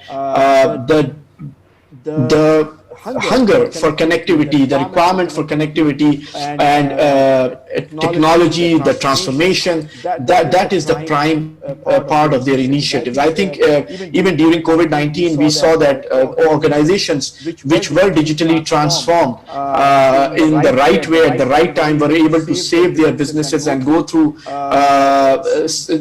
were able to survive through this pandemic, which still unfortunately is going on. So what we see is that because of AI, what's happening on the AI layer, what's happening in terms of digital transformation, what's happening with all organizations to moving to public cloud or a hybrid cloud model, or even government clouds converging into each other. And on the other hand, connectivity is still being a very, very important key pillar of the digital transformation strategy of an enterprise or a country or a city. The requirement of connectivity will definitely keep growing. So any players, I think the more is less in this domain as we move forward, and as we move forward to the intelligent era which we are talking about. Next slide, please. But what kind of connectivity we are talking about? And we just saw that when it comes to connectivity, sometimes even basics become difficult. Sometimes even you want to do a video conferencing of 5 people together, it becomes difficult because of one reason or the other. It's sometimes latency, bandwidth, and this and that. So what kind of networks we are talking about? First of all, we are talking about intelligent networks. When we say intelligent networks, we say that networks and connectivity is no no more about only bandwidth or providing maybe a 10G or a 100G interface, but network dynamics are changing. Network dynamics of the future are more around, first of all, ultra low latency or even zero latency. Network dynamics of the future are talking about hyper automation and fully secured and guaranteed security, either for the tenants, either for the operator. We're also talking about network as a service within the platform. So once you deploy any platform, can you slice it? Can you virtualize it? Can you use it to the maximum? Because that is where your ROI calculation comes in. And that is where you can utilize your networks which are deployed to full scale and to the right scale. Then we are talking about deterministic experience on the networks, that it's not only about connecting things together, connecting clients together, connecting maybe two hyperscalers together, or their different data centers, active data center or a DR site together, or a user to a network or user to a cloud. What kind of experience or assurance we are talking about? And last but not the least, what level of convergence we can achieve when we are deploying these kind of networks, because that is where the TCO calculation comes in, and again it is connected to your ROI. So at the end of the day, connecting everything to every cloud through an intelligent network, or intelligent network which is maybe even a utility network or a terrestrial network or any kind of network, is what we are talking to industry about. Because in terms of as we move into intelligent era, the computing requirements, the heavy algorithms, the intelligence requirements, the big data requirements, and connecting them all to the edge and users will continue to grow, and this is what we are seeing in the industry. Please, next slide. Then just some technical dynamics of these kind of networks. Quickly I'll go through it, but I have my colleague Shahid also present on the site, and we can go through the questions together. First of all, we're talking about, of course, a fiber network which is hyper broadband or ultra broadband network, which can give you up to maybe 48 terabits TBPS per fiber, or you can go up to even 88 TBPS per fiber, and which is also providing you all kind of protection schemes because to improve your reliability. So in terms of bandwidth, in terms of reliability, and then comes in when you're deploying these large networks or connected countries together, we are talking about networks which can span, or single span can go up to even 400 kilometers without any active site or regeneration, anything in between them. And so ultra large capacities, super protection, high reliability, and last but not the least, on the top, we are talking about managing them through new concept of big data and AI. We are calling it intelligent O&M, not traditional ways of managing these networks. And very importantly, we are talking about ultra low latencies of 10 millisecond per node. And on top of these transmission networks, we are also providing, as Huawei, when it comes to routing networks, we are talking about things like FlexE, SRv6, the new standards which can facilitate provisioning of these services. So this is the panoramic picture of what kind of networks we are talking about. And in the next 4 slides, I'll just quickly go through the salient features, not taking too much time. So when I was talking about bandwidth, we are talking about bandwidths which can start from 10G, 40G per lambda to going up to 400G and 800G per lambda. And that can result into starting from 3.2 TBPS per fiber to 48 TBPS fiber, or even 88 TBPS per fiber. And then interconnecting maybe 2 data centers across a very long distance on as high as 48 T or even 88 TBPS, and ultra low latency of, as I said, up to maybe a few milliseconds altogether. And on the right hand side, Huawei has been one of the first vendors to come up with all these technologies, innovating these technologies. Even we recently in 2021 we did industry's first live network test of 1.6 60 per lambda. So that is the kind of bandwidth we are talking about providing to the operators to serve their customers. And not only that, we are also contributing massively when it comes to the last mile. I think some of my colleagues were rightly talking about that last mile still remains a problem because of the cost. And one reason of the cost is that how much of concatenation we provide on last mile when it comes to fiber connectivity and when it comes to the bandwidth slicing to every single user, and of course deterministic user experience on the last mile. That reverse calculates into cost of the operator, how they are operating. Next slide, please. And then apart from bandwidth, we are also talking about another important concept on the transmission layer is that we call it liquid OTN, where we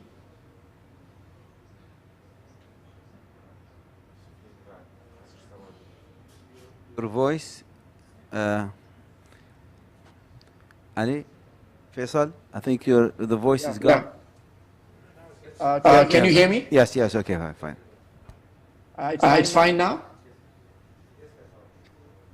Yes, okay, go ahead. Is it fine? Okay, sorry. Yeah. So on the, I'll switch off my video to save bandwidth. Okay, so we are talking about slicing the traffic maybe on the wavelength level, where maybe in one wavelength we are transmitting all different kinds of traffic, or we can even slice on within the wavelength further on the time slot level. So in short, in very simple, that is where the ROI of the operators can improve when they can offer more and more traffic. They can go on further more and more granularities or lower granularities when it comes to dividing their every single lambda, every single wavelength to their customers. So these are different technologies where we can improve by investing in the technology, bringing in new features. We are actually helping the overall ROI calculation or the TCO of the operator and thus the customer. Please go to the next slide. Next slide, please. I think one slide is skipped in the middle. And then I was talking about connecting larger distances, and as you can see on the right side, we can provide up to 400 kilometer of connectivity between two sites in a single span, which is way higher than what is happening in the industry. That means zero construction, there is no construction site expense in the middle, there is no lease land in the middle, there is no manpower in the middle, equipment expense, anything in the middle. That of course impacts the cost of doing business through these connectivities. On the left side, as you can see, and even when without regeneration sites, we can go up to 5,000 kilometers and still maintain the quality of data rate or the traffic in between these sites we are talking about. So that gives operator a lot of advantages in actually bringing down the cost or making their business models more viable for their customers when you're talking about networks which are spanning across hundreds and thousands of miles, and you're talking about redundancy links in between these sites going through deserts and mountains and interconnecting these sites together. At the end of the day, all these features, as I said, translate into economy of scale or the whole ROI and TCO calculation. Next slide, please. And then reliability, availability again becomes a very important factor.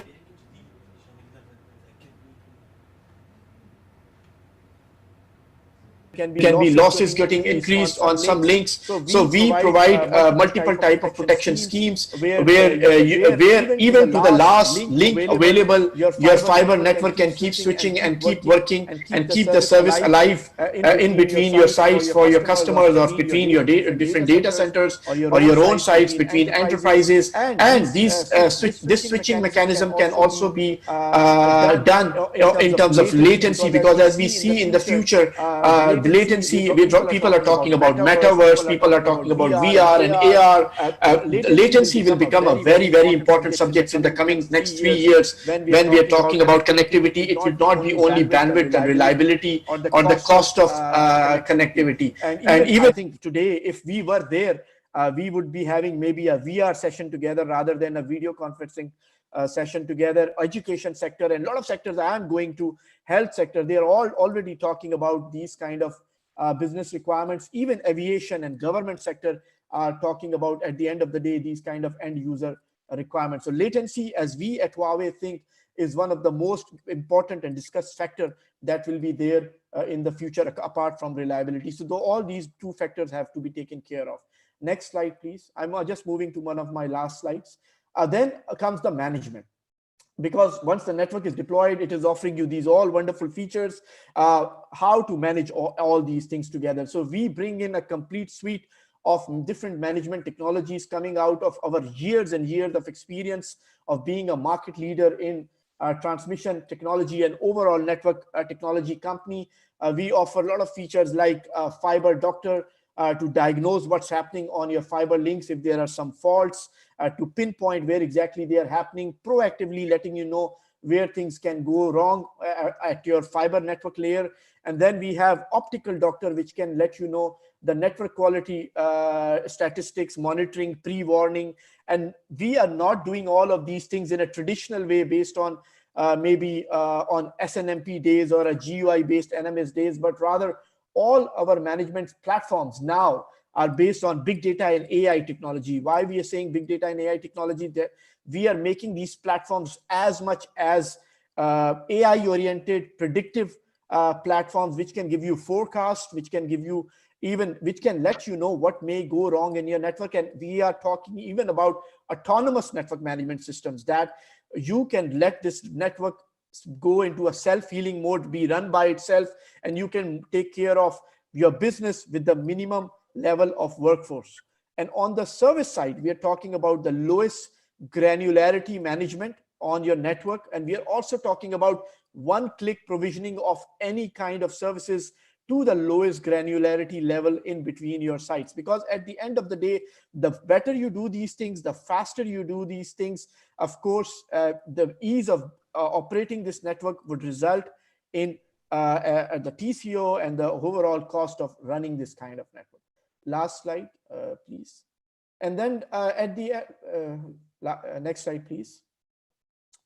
And then just one slide about, there's also a trend that the fiber network operators globally, when we are talking to them, are also doing one thing, is that maybe they want to be a cloud operator, or if they don't want to be a cloud operator, since they are running the infrastructure, they're also thinking about converting maybe the warehouses or land sites, which they already have, into massive edge computing nodes. These edge computing nodes, again, can accommodate hyperscalers, can accommodate large enterprise data centers. Their racks, rack spaces can be provided, or in case, or you can yourself, once you have that, you can in some capacity become maybe a cloud operator as well. But if not, we have to provision that, we have a lot of solutions which are based on maybe prefabricated containers. As you can see on the screen, and on the right side, we can set up these 3-story and 5-story data center facilities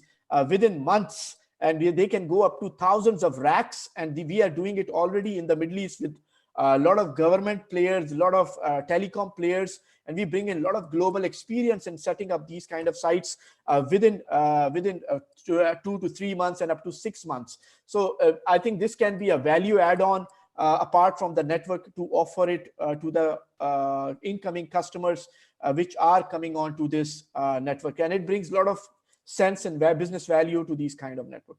And the last slide, please. The last slide, please. Thank you. Thank you very much. So that's all from my very brief presentation.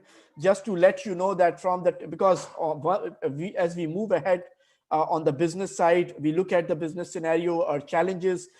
We as Huawei, we are always trying to translate it into a meaningful technology offering to the operators, which can of course benefit the customers at the end and the whole overall business model. So that is why I've put those features and technologies. Once you go ahead, or we go ahead to roll out these kind of networks, what kind of key technologies we should be looking at, and what kind of features in these technologies we should be looking at. Thank you very much for your time and opportunity. Thank you very much.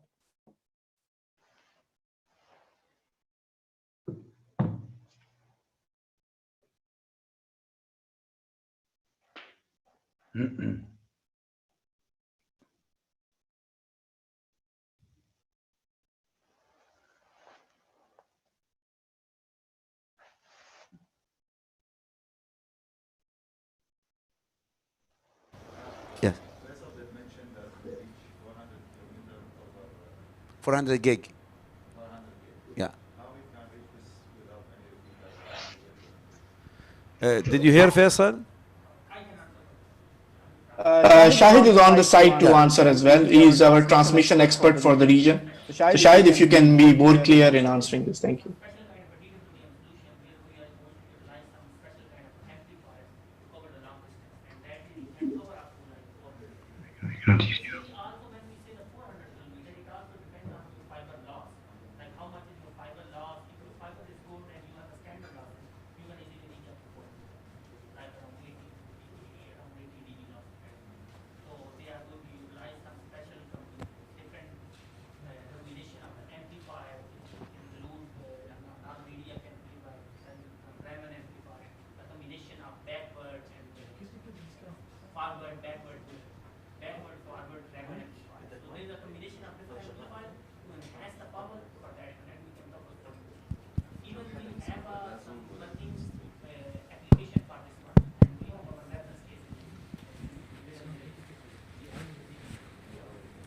Thank you. Any other question? Yes.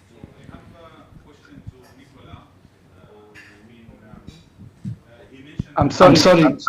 Can you get close to the mic because I heard my name, but honestly I cannot hear you very well. Hi, Nicola. Can you hear me well? Hi, great. Perfect. This is Mohammed Ibrahim from Infinera. So, hi, Nicola. Very nice presentation. So, just a question on Zain investment in subsea cables. As you have mentioned, Zain has decided to come to this investment recently, and with the large rollouts happening in the region. And you know the timelines that you have, targeting. How do you see, like, do you see challenges on rolling out by you having or owning a fiber, given that Zain has been like a mobile operator for a long time, and what's your I would say approach in resolving these challenges? I mean, of course. There are some challenges, definitely. The first challenge is in terms of people and know-how, and definitely there is some gap to fill up there. But we're working hard to bring on board the people that we need to fulfill our duties. Of course, it's going to be quite a challenging time ahead, but I think definitely we have the setup for attracting the right talent. And I think that there are so many talented people in the region as of now. Honestly, this is the least of the problem, to be honest with you. I think that we will be definitely in the position of hiring people and bringing more knowledge to the company, because of course we need this knowledge on board. Then there is another challenge that is more related to the regulatory framework. Of course, we are seeing, as I said earlier also, we're seeing definitely a very positive attitude from the regulatory authorities, not from all of them, to be honest with you. In some countries, we are seeing different situation. But when it comes to Saudi, for instance, which is definitely at the center of our strategy, as I said earlier, I believe that the CITC stance recently has dramatically changed for the best, and they are now very responsive, they're quickly coming up with the decision. And honestly, I can tell you that in one of the cases of the subsea cable that we've been working on, establishing a landing in Saudi, we have got the permit to land the cable in, I swear, in 15 days. So those are standards that are not being met even in Western Europe. To be honest, I was extremely and happily surprised by this. So having said that, there are again challenges from a HR standpoint, from a people standpoint, knowledge standpoint, challenges from a regulatory standpoint, and then of course last but not least, these are challenges in terms of investment. But when it comes to Zain, honestly, the challenge is less of a challenge. Why? Because over the last I would say 10 years probably, I was not there, of course. I recently joined, as you may have heard, but I think that the company has been constantly investing a huge amount of money every year for buying IRU capacity here and there. maybe sometimes not in a coordinated manner. And this doesn't have to sound like a criticism to the people that were working at the group level, but honestly, there was not that much control in terms of optimization of the routes that were getting bought by the opcos of the Zen group. So this was honestly also preventing the group from achieving some economies of scale. And again, acting now as a coordinated entity, of course, still to some extent buying capacity to fulfill the immediate requirements, but then migrating this capacity over our proprietary network will help a lot in terms of profitability of the group as well. So I think that those are the challenges that we are facing as of now. Any other question? Yes. Any other question? Okay, I will have one question for Veer. Okay, and this is the last one. Veer, can you hear us? Yeah, I can hear you. I think everybody was talking about a lot of investment. Again, Nicola mentioned about investment, cables. Everybody's talking about lots of cables that we require for such things.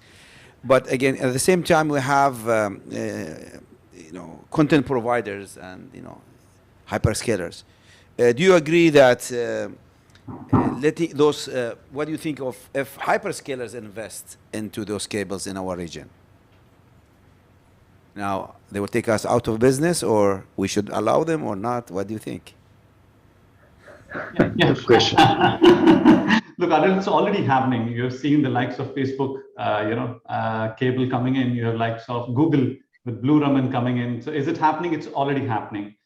Now, is it going to take telcos out of the business? No, answer is no. It's what it means is that we have to be closer to our foot much earlier than what we had probably thought. Meaning that we have to evolve more quickly towards the managed solution journey. Because look, I mean,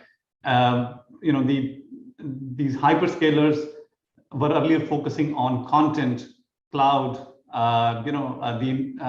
They were not focusing on infrastructure. Now, as that content has become a king and has become a massive demand generator, of course, they've gone into investing in their own cable system to optimize their cost as well as providing better experience to their customers. But I mean, put yourself, if I am as an operator, what it means is that we should also be focusing on creating managed solutions. Focusing on our strengths, which is relationships. I mean, these operators cannot build those relationships, which as in these hyperscalers cannot build those closer relationship with customers, which we have. I mean, that's the biggest strengths we have. We have to leverage that through creating the expertise in digital solutions. And again, the future is of partnership. So they will have to come to us for partnering with us because of our eyeballs which we generate. And we will have to leverage their assets going forward. So I think the partnership will be growing. It will be evolving, and I think it's not that the Middle East is evolving towards what is there in Europe and US, where from a regulatory framework, where that I mean the larger hyperscalers can even have an access to the audiences. So what it means that the regulators here allow that also acts as a firewall, so that the interests of the telecom operators are also protected, and it is happening in the region. So I think it is. I think the future is a partnership, and I feel that as telecom operators, we will have to evolve into the managed and digital journeys much faster, so that we can collaborate with them and partner with them and leverage each other's capabilities. Correct. Thank you, Veer, for answering the question. Thank you, Greg, Rafiq, Veer, Nicola, and Faisal for your time and effort. And thank you, everybody. Okay, we'll have some break, I think, for, what, half an hour? How much? Thank you. 15 minutes? Thank you. Thank you, everyone. 15 minutes. Thank you.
1 in 7 children does not have enough food to lead a healthy and active life.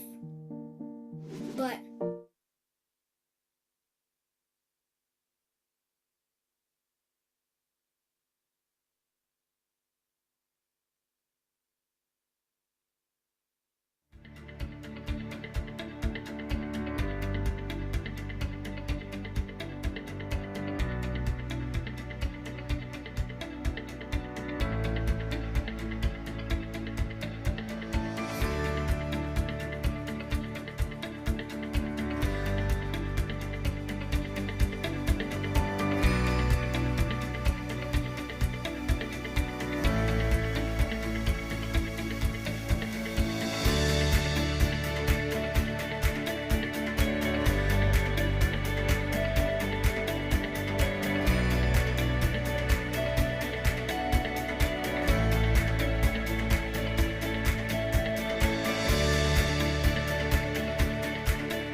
gentlemen. Could we start, please? I would like to welcome you again to our second panel discussion. I'm glad to kindly ask Mr. Adel Al-Dailami, the CEO of Alliance International Management Company, Mr. Hani Askar, Chief Global Business Officer, Batilco Telecom, Mr. Azzuddin Mansouri, General Manager, Sienna, Mr. Muhammad Al-Ibrahim, General Manager, Infinera, and kindly ask Mr. Greg Varisco to be the moderator of this session. Thank you.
Oh, okay.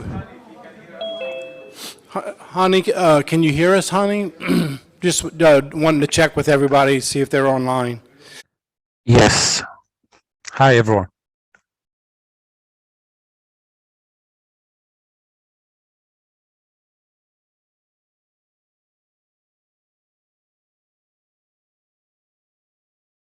Well, I'm sure that'll get worked out while we get going here. So appreciate everybody coming back, and we'll get started. The first presenter doesn't need an introduction, so we'll get started with Adel, and he's with the company Alliance International Management, and so I'll hand it over to you now. Okay, very good. Thank you. I have only a few slides, just 3 slides. I'll talk about them. Just a quick one about AIM, or Alliance International Management. It's a group of expertise in telecom, as more of a consultancy in ICT business. And we are working on a project with investors in the region and from Europe for digital digital infrastructure business. We can go to the next one. Next slide.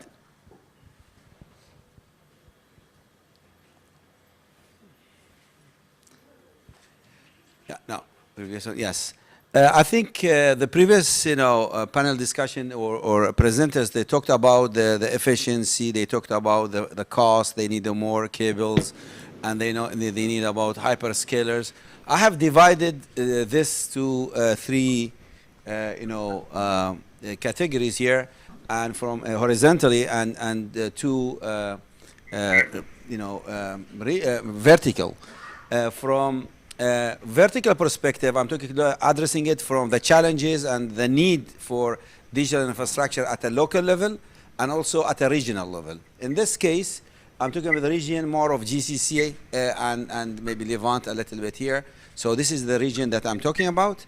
And when it comes to the areas of in the market or the potential market, they're talking about the hyperscalers, they're talking about, like cloud, gamers, and so on, or gaming companies, big content providers who are coming into this region. I think previous, speakers, they talked about, we know that AWS and Tencent has even been announced by EDB that's coming to Bahrain. Qatar announced Microsoft and Google. Kuwait is Google. Saudi, Google, Oracle. Alibaba is already with STC announced in Saudi, and already they are in UAE, and the same thing AWS in the UAE plus Microsoft and so on. So lots of those is coming, and what they want, these guys, I'll talk about them. The second category of the challenges and the needs in this region is the data centers. Data centers are not talking about just the building and the power. Also, it's more than that: accessibility, efficiency, power, and legalization. Legal policies and so on. Not just the investment. And the last one, which is all everybody talked about, was the local and international connectivity. Okay, when I was, again, from experience, when I was talking to some hyperscalers when we were negotiating with them, they are always comparing with US, comparing with Europe. So I remember when they came to the region, they were talking about 100 gig level. At that time, talking about 2017 when I got involved. So talking about from New York to London, you pay €5,000, $5,000, and hyperscalers, they get even cheaper. At that time, the prices in the region was $300,000 a month. So this is the challenge. How can they come? Now, you have asked what they want to choose, where they want to come. So again, how many access do you have? And a good example is some hyperscalers, they don't go and choose the same cable system. Now, we know, for example, one of them, they want to go, say, east and west. They don't choose the same cable, although the same cable has east and west. So they need another cable system, totally different systems, total diversity, diversified. So when you say diversity, or you are talking about redundancy, it's not just from cable perspective, from process perspective, from response perspective, from everything.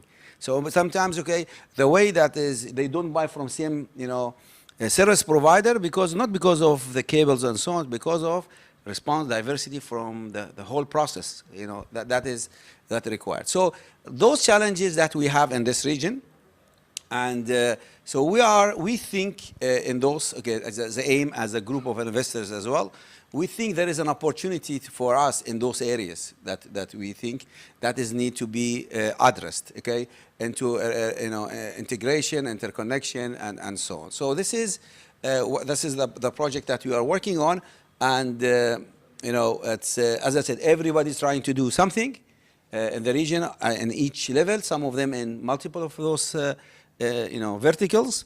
However, now just before I go to my last slide, tell you about how we think without going to the details. Now, if you go to Europe with a vacation with a family, you take a car, you go to France, and then once you go to France with a car, you take the highway, you can go anywhere. You can go to Italy, you can go to the Belgium, you can anywhere, right? No, Spain, anywhere, because you are coming from Spain. Yeah. So it's without any, without any, I'm Real Madrid, by the way, so it's, so without anything, so there is open. Then you go to the cities, right? City from one city to another city and so on. Inside the city where you go to the restaurants that you meet everybody, you can interact, you can talk, you can make business and so on. We are trying to do the same, but in the digital. So what we are saying, when you come to France or you come to Bahrain, then I need the highway. Our highway is the cables that you go, highway is our cables that goes from Bahrain to Dubai to Saudi without any boundaries digitally. The cities that we talk about is the data centers. That comes everybody, you see, blocks of things that everybody there. And the restaurants that you are talking about is the exchange fabrics that you have people, they get exchange gaming, applications, all of that. So this is the concept that is hopefully that is the region will be open in a way like become an EU, but digitally will be open. So this is the concept that we are working on, and so with a group of investors, and yeah, let's go to the next slide, the last slide, which explains everything. Next, please. So that is, we are utilizing the key for such things is the cables, the highways, infrastructure.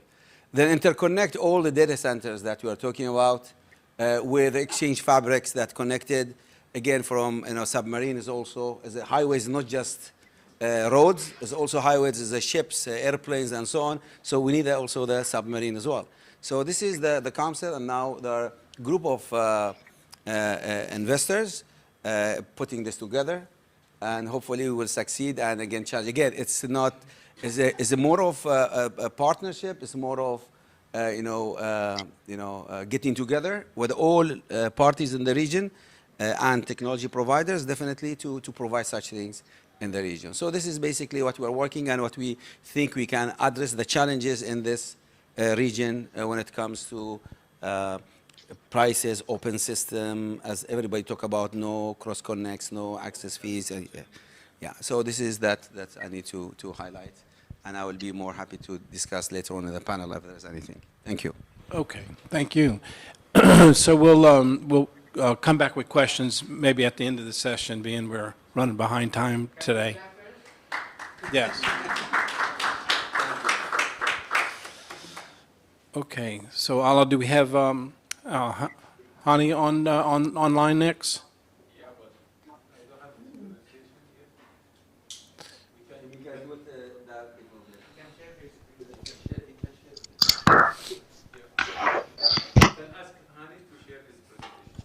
Yes, can you share your presentation, Hani? Well, the voice is breaking, so I couldn't hear you. Yes, I cannot hear you. There is a problem on the line, I guess. Voice is breaking up. Yeah, same for everyone, yeah.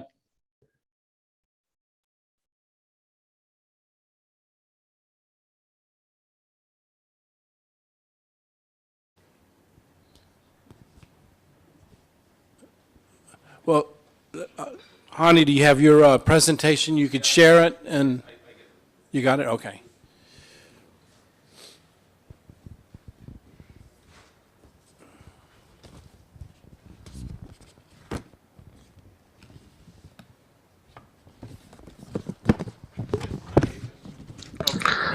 Hello? Hello?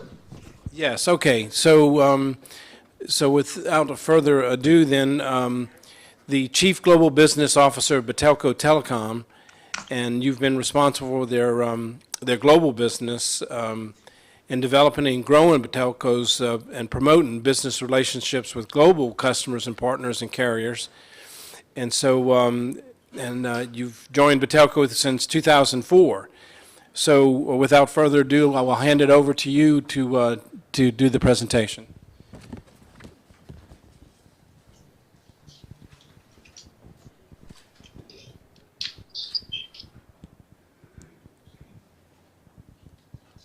Hani, are you talking or? I cannot hear. It's just breaking big time. Okay, we can hear you just fine. If you want to go ahead and present it.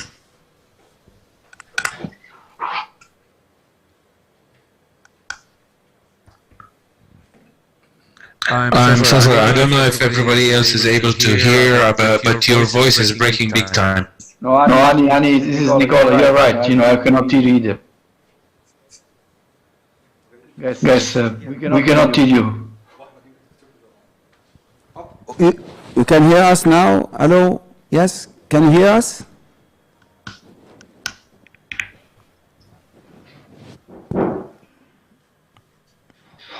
Hani? Hello? Hello? تسمعنا? Can you hear us? We cannot hear you.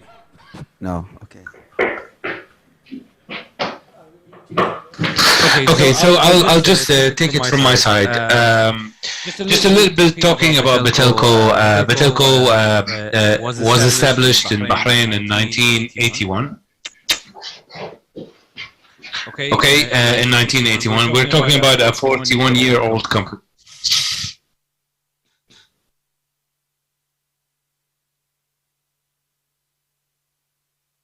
Okay. So Batelco.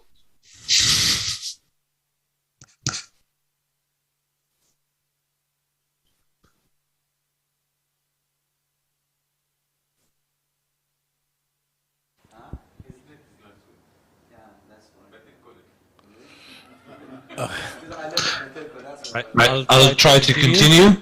This consultancy is going to work. I left the topic just here.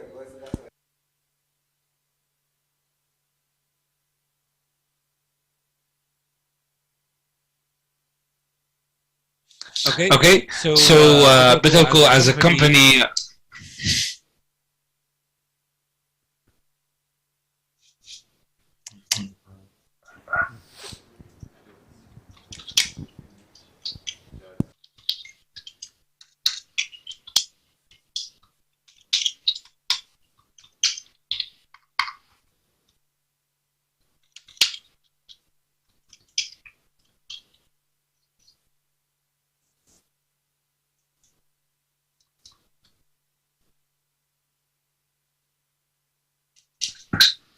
Okay, so we'll try again. We're doing good here in being here.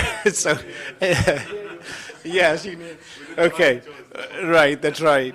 Okay. So Aziz, that if you want to get us started, you joined with Sienna, General Manager of Sales in the Middle East region, and you've got more than 25 years of experience in the telecom industry as a service provider. So if you want to get us started, we'd appreciate that. Do you hear me? Yes. Yeah. Okay.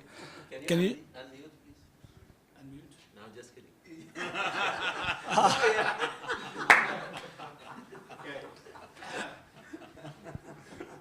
We're stuck in the online. So, we need to make it challenging for you as the little. I'm not sure that.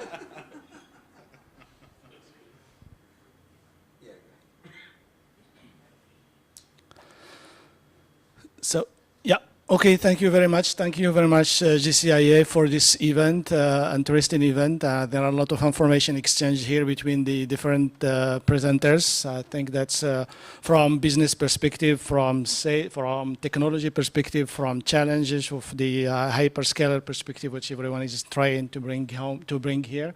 I think that's really a good, for me, it's a good discussion that's happening here today with regards to that point. And I have only 3 slides. I think I'm going to just 3 slides to talk about Sienna. If you're going to go to the next slide, please. Sienna is, we are an American company. For the people who doesn't know us, we are an American company. We are based in Hanover, near Baltimore, in the US. That's where our HQ is. We have different R&D centers. Most of them are in North America, in US, Canada, and in India. So this is where we operate our R&D. We are present in if you can go to the next slide, please. Yeah, we are present globally. So we have 80% of the large service providers are customer of us. Yeah. So we have 80% of the large service providers are customer of us, and the technology that we are working on is in fact about connectivity. So the topic of today is connectivity, and we have very good focus on connectivity for our customers. We started by in 91, 92 as Sienna Corporation. We started with initial first WDM systems. So I think about 30 years later, I think we are really progressed the optical technology for our customers in order to enhance connectivity. As we said, if internet now is very affordable in globally, is because the optical industry make the huge cost reduction. So why? Because if you look at, I think we were talking about how many submarine cables around the globe. Imagine we are still using the prices about 20 years ago. I'm sure we cannot afford the internet. So I think the optical industry, even if we did not look at it this way, but I think it's the right thing to look at it. The optical industry from system vendors like Sienna, really we help to make internet affordable, because the cost of, I know the cost in Europe and US are much cheaper than here in the Middle East, but the cost of the technology is really, we worked hard to get the cost of technology dropped heavily. So basically we have in Sienna, our vision is, we are working on 3 different pillars for Sienna.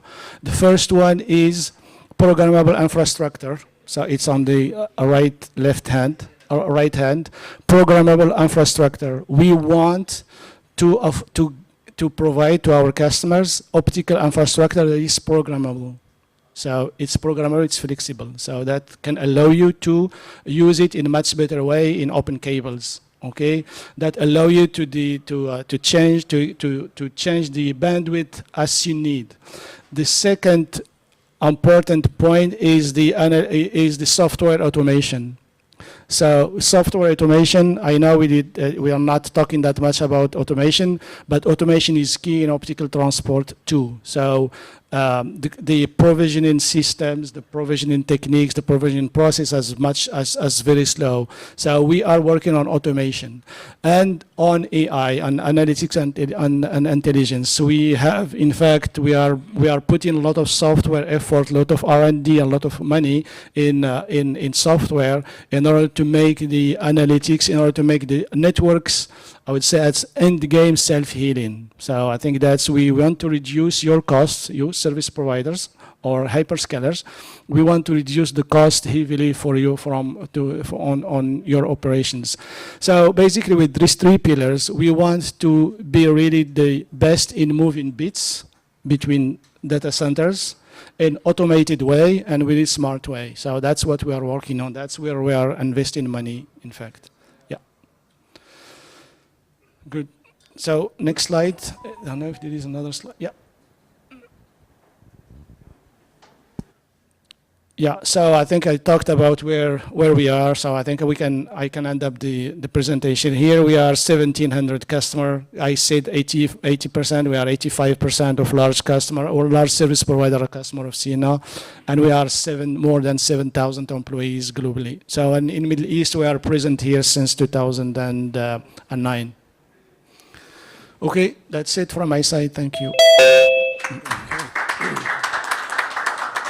And like we did before, we'll come back with questions.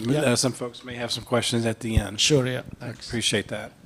Okay, and so we'll move to Infinera now, and Mohammed Ibrahim is the Senior Regional Director and General Manager for Infinera, based in Riyadh, and he's joined in 2016 with over 15 years of broad experience in the telecom industry, both terrestrial and subsea.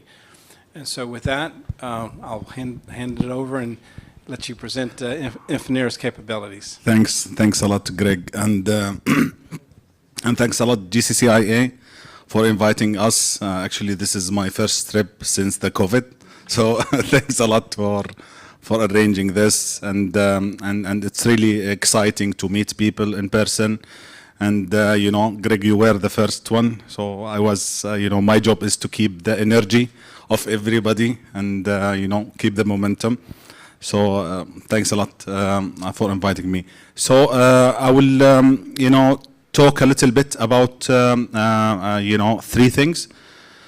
I will talk about Infinera for people who are not aware of it. Then I will talk a little bit about some challenges that we can see in the market, and what are the way to resolve this, and you know, our experience in MENA region. So as I mentioned, for people who doesn't know Infinera is a public American company. We are based on the heart of Silicon Valley in San Jose, and we serve around 1,000 customers, ranging from mobile, terrestrial, and subsea, and we are in 45 countries, and you know, we serve both residential and enterprise customers. And what I want to highlight, that we have a very good understanding of MENA region, and you know, I showed some examples here, like different flavors of what we have done on the past 3 years. For example, we have a vast experience in large terrestrial networks, both that comes from utility and service providers. In addition to that, we have a great understanding for some of the large subsea cables, and we noticed that you know, in the region, especially in, for example, Saudi and GCC countries, they are a fast adapter of new technology. One of the early adapters of our newly, you know, performance engine was STC. So that's really great that we have a region like this, that they adopt the latest technologies very quickly. If we go to next slide, Abu Ahmed, what we can see now, what's happening, I would say, from in the edge especially, and you can see what happened from, you know, online. You know, schools are online now. We can see the technologies like 5G, working from home. So there are like booming on the edge side. And we can see like year over year, the traffic and the demand is growing for, exponentially, more than 30%. And with that, you can see more and more fiber cables, as the presenter that they have explained before me, that they have been rolling out both into the terrestrial and the subsea. We also started to see that, operators and consortiums, they want to utilize the existing fiber networks better and better, right? And with these more and more demands, I believe the response for that, for the market, that, deploying, smart, coherent, I would say, networks, right? That can take down the price per bit significantly. And we can see that, these traffics in the edge and in the metro and in the core, they are increasing significantly. And we see that there is a need, classically speaking, you have always seen that, you have a vendor who provide the optical system and the transponders, right? So what we can see now, that more and more the operators are going to disaggregate these two functionalities, right? So that this adds more flexibility. We all know that the performance engine of the optical network is the transponder. It's it's going much faster than the optical layer itself. So this need of disaggregating these two layers is very, very important, so that you can catch up with all of these new technologies, right? And you have this dynamics from all vendors. So this open network is extremely important, and it will, deploying or like adopting new technologies, it will help the service providers better. If we go to the next slide, Abu Ahmed,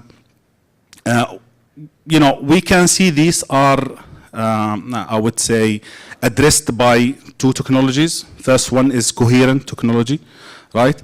And if you look, we are now in the 5th generation transponder, the one on the right. And you can see what we can do now, for example, for some speeds. In I6, for example, we can do in 600G, if you look to 600G on the slide, you can see the 600G in the 4th generation, we used to do like around 150 kilometers. Now we can do more than 2,500 kilometers. And the price and the total cost, I think there is something. It's not from the direct, it's from the, okay, we got it. And we can see that the prices, with all of these new technologies, we can see the prices are going to be reduced. This is why I'm saying that it's extremely important to have these, disaggregated functionalities between transponders and optical networks, so that you can get the best out of the technology in the market, and you don't need to rip out the whole network and go and deploy a new network. So you can get the best and state of art of speeds and technologies by doing this disaggregation function. One very important thing also is, instant bandwidth, that you can, for example, if you have one customer that, wants to for example, I6 can provide 800 gig, right? We can have two interfaces of 800 gig, so you have in total 1.6 tera. And this customer only needs a couple of 100 Gs in year one, right? And we can facilitate that, right? You can pay for the number of traffic that you need, and later on you can fastly, like by software, you can deploy the rest of the traffic that you need, which give you all the flexibility. You can serve customers much faster. We can see it in many customers. For example, in Saudi we have Hajj season, right? In Hajj season we have like a peak of users, so you can deploy all of these extra traffic in no time. Going to the last slide, Abu Ahmed, one important thing that I wanted to highlight, that we understand MENA region and challenges, right, in the region. So we can see that there are long spans, right? Especially in terrestrial links, and these long spans. There's a challenge in deploying, for example, sites on the middle and repeaters in the middle. There are issues of providing electricity, vandalism, owning a site. So, fiber is on the OPGW, so sometimes it's hard to serve. So we have solutions that can address this. We have like hardened amplifiers that it can be installed outside. We have like ultra high boosters and amplifiers like Raman and Dropper. And one important thing when you deploy a latest technology, right, like i6, then you have the flexibility of doing dynamic modulation, right? So different fiber pairs, they need different modulation that give you, better performance.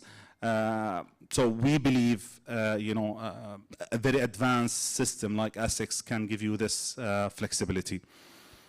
I would say I wanted to keep it fast and deliver key messages and keep, hopefully that we kept the energy so far. And Greg, if you have any question, I'm happy to answer, or anybody from there.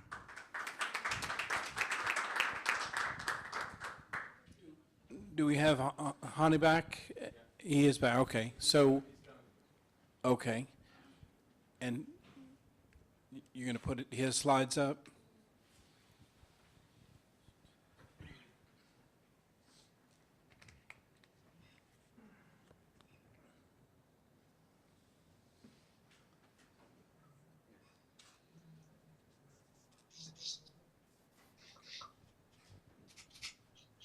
I don't know if you can hear us, Hani, but we can see you and we have your presentation, so we're in good shape. Yep. Okay. Perfect. Okay. We just need to let it go fast because I've got another comment later. But let's start from this slide. Yes. Well, thank you very much, GCI and everybody. Thank you to the audience being here. Happy to talk to you about a little bit about Betilco and others. So without further ado, let's just start directly to this slide.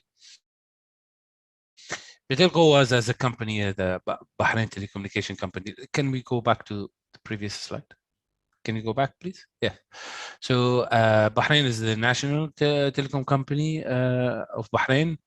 Was established in 1981, and prior to that, it was Cable and Wireless. So it is a 41 years old company with revenues of over $1 billion over the last couple of years, but as a group of companies and not just Bahrain.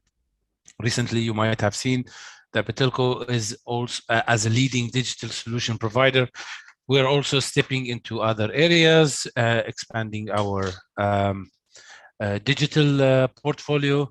And recently, we've launched Beyond Money, one of the very interesting areas that we stepped in the digital environment. And hopefully you will be hearing even more of the digital implementations coming in the region.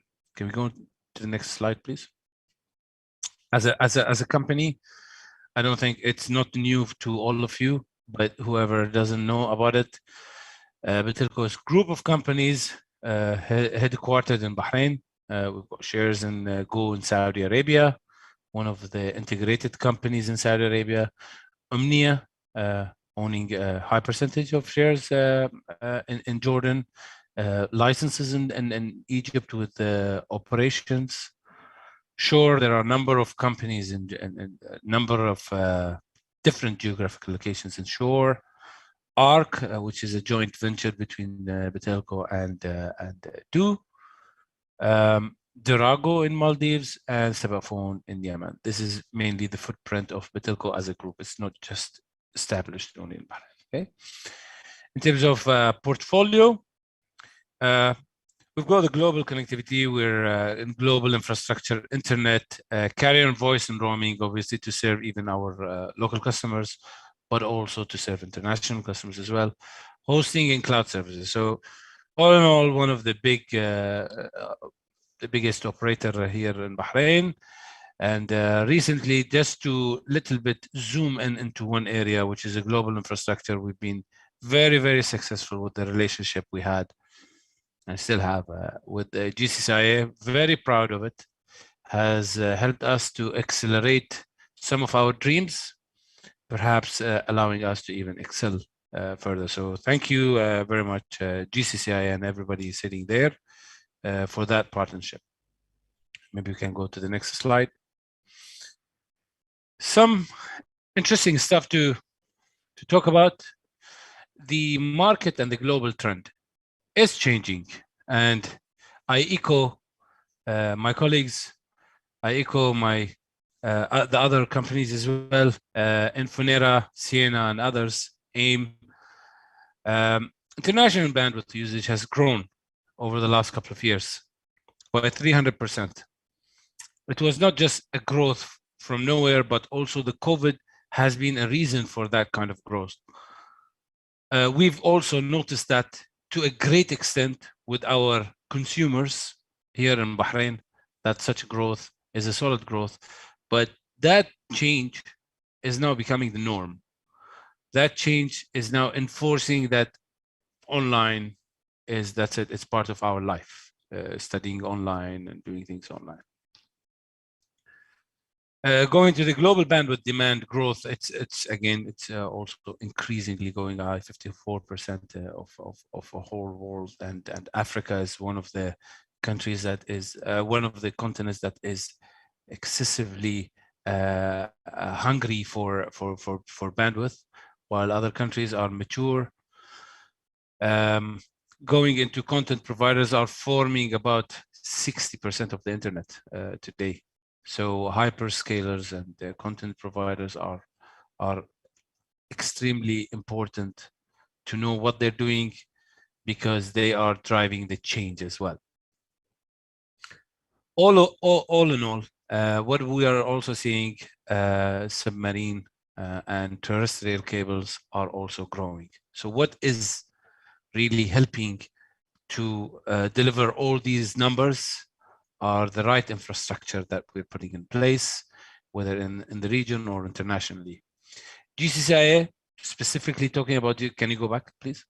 GCCIA, I would want to give a credit to GCCIA. You guys have been a great contributor into at least managing this kind of change in the region. However, there is a submarine element in it. There are other operators who have their terrestrial and the data centers that are also growing, they're generating these kind of traffic. Looking at the below side of this presentation, how Betelco managed to establish over the last 3 years, it's managed to get into that great change with rapid change, I would say.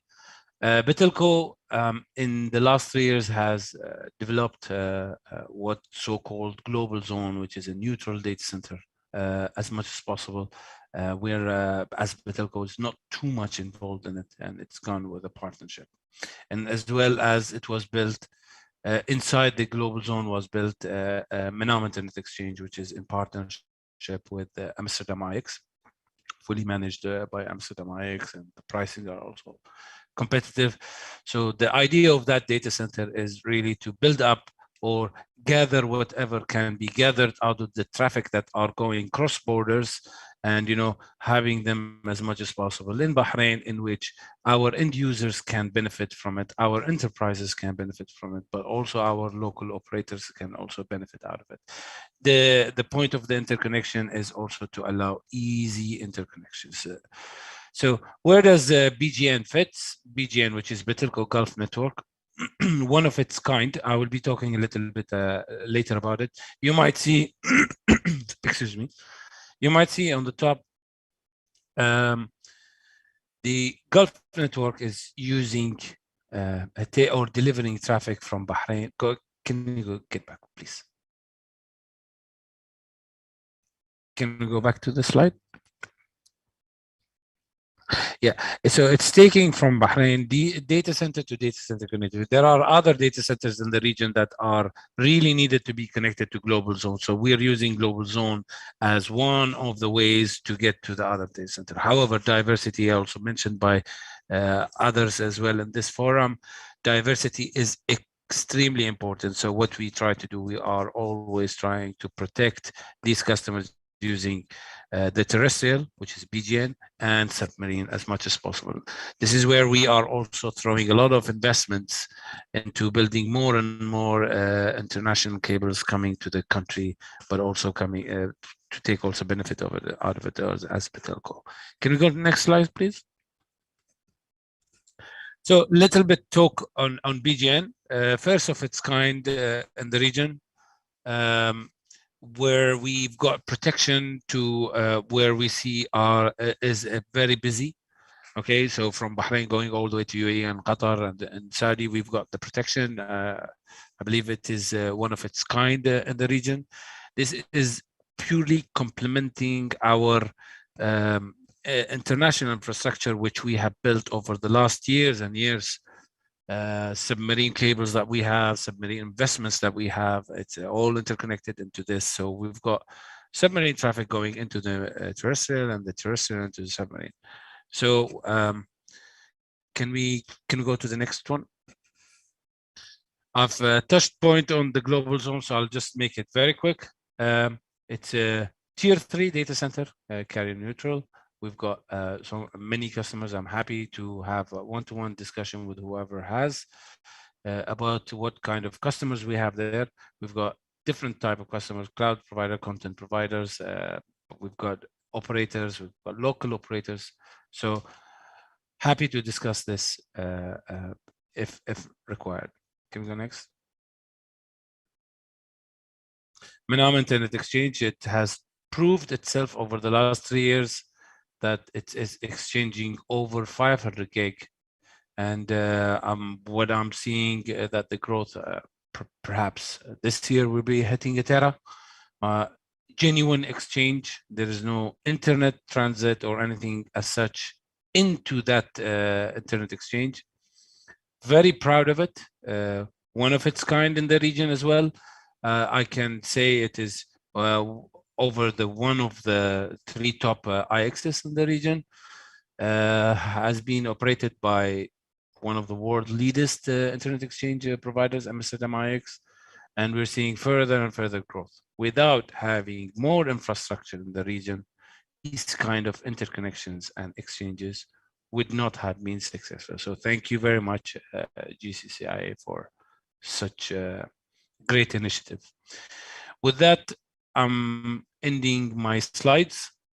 I'm happy to take any questions by the audience. Thank you for that. Thank you. Thank you.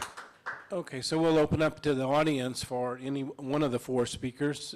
Any questions you'd like to ask them? I'll get us started. I guess on the as you look at your technology roadmap of what's coming down the stream of technology and cost improvements that you would say in optical equipment, what do you foresee that roadmap looking like? You know, a lot of times in the industry we talk about Shannon's law, and we're kind of approaching that, so which kind of says that, you know, there's not going to be big, huge cost savings going forward. But is that what you're seeing on your digital roadmap? What we're seeing in terms of cost saving, we're not going to be seeing lots of cost saving in terms of spend and all that kind of thing on the equipment itself. But what we will gain out of it is we reduce the unit cost of services that we're going to be selling. For example, if let's say a card costs $1,000, that is giving us 100 gig. Now with that $1,000, it's going to just continue being $1,000, but instead of getting 100 gig, we'll be getting 200 gig. So in terms of a spend, we'll be spending more, but what we are going to gain out of it is the unit cost reduction. However, can we really fill terabits and terabits in the region while the region has its own challenges? For example, regulatory of each country is separate from the other. So these kind of challenges are there that may not or may support into filling them in such a record time?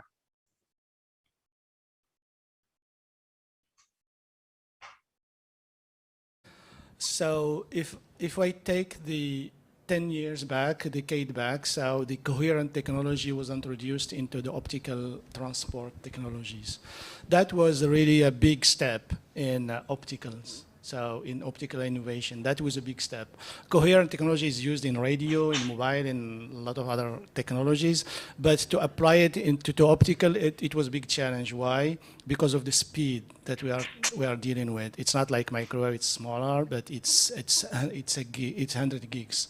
So we started by 100 gigs. When I say we, is the industry started with 100 gig at that time.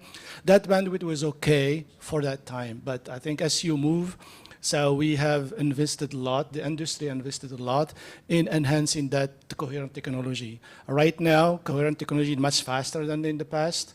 We started with the CMOS of 32 nanometers, about a decade, 10 years now. In 2000, in 2010 it was about 32 nanometer. Right now we are moving into 5 and less than 5 nanometer. So that technology, in fact, without that technology development in electronics and CMOS, we cannot do 800 gig today because we need a lot of processing, we need a lot of integration. So that's one. Two is we invested a lot in R&D in terms of line system performance, like much better forward error correction, like new modulation that apply to the system. And right now we could say that we achieved, that the industry achieved a very good 800 gig technology. So what's next? So what's next? And this is where I think there are next, I don't know how much, but next is going to be definitely much more than 1 tera. Okay. Now, what the performance is going to be, that's going to be questions. Of course, we are investing a lot in much more than 1 tera, and we are also investing in that technology that can be applied to your submarine system, and it can be applied to long-haul system or to systems which very, very bad fiber at the end of the day. And yes, I agree, we are not far from achieving Shannon's limit, which says there is only amount of information that you can send in specific bandwidth. So I think we are not far from it. However, what was introduced in the industry is expanding C band from C to C plus L. So that also helps.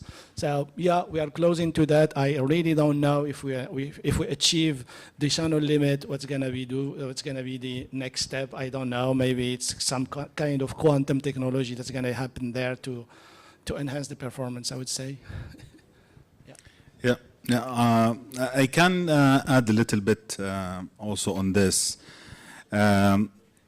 Exactly, I think that the innovation that is coming on the optical engine, which is the transponder part, which almost any bomb, it represents about 70% of that bomb, right? And I believe, in addition to what's happening in the industry of pushing the limits of reaching to the 5 nanometers and pushing also to go to 3 nanometers as well, I believe disaggregating these two technologies so that we have a lot of old fiber cables, right?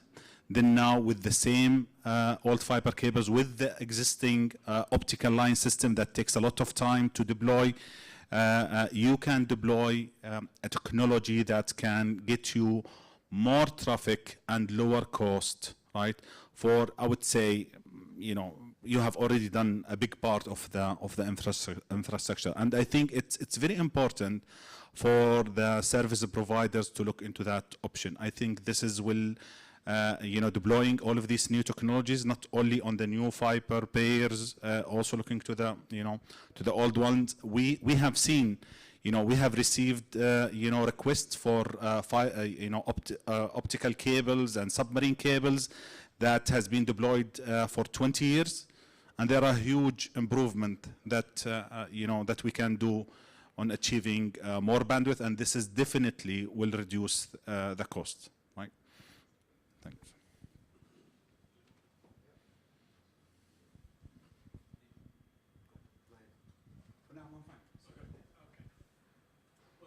Any other questions from the audience? Yeah, Rafiq?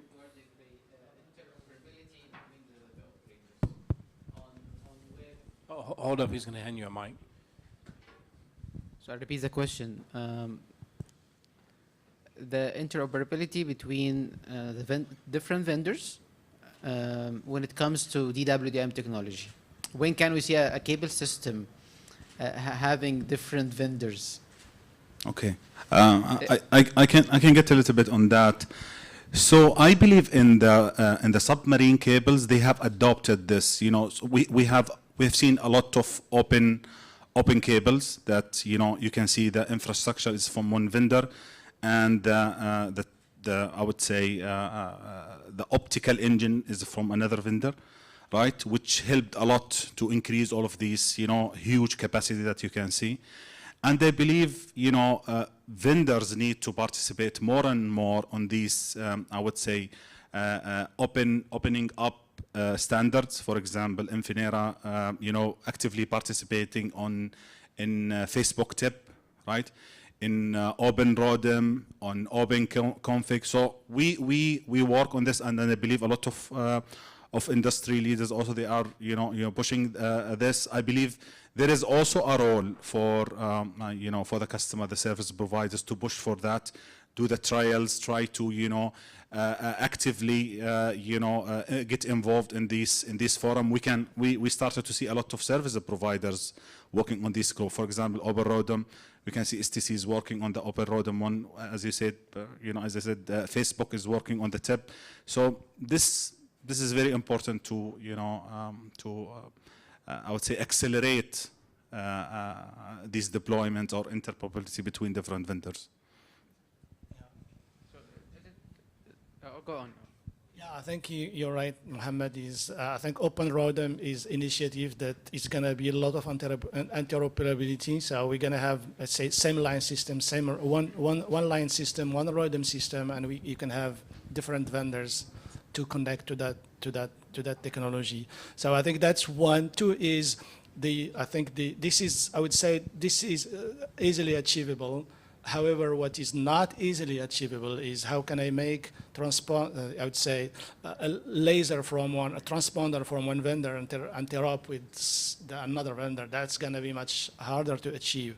Today, we have open cables. A lot of submarine cables right now are open cables. So that means you can have multiple vendors, multiple technology in the same cable. So that's definitely going to help for you guys for more competition. So open cables is there, and it is implemented, and I think to Africa is the most famous in terms of open cable, and it's being implemented.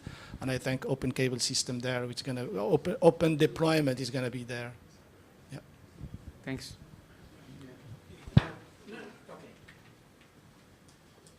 Thank you. Thank you very much, and appreciate the interesting presentation in the morning, now the afternoon. And this question comes from GCCIA. Here with us today, we have the vendors, we have the operators. So I would like to ask your experience using the GCCIA network so far.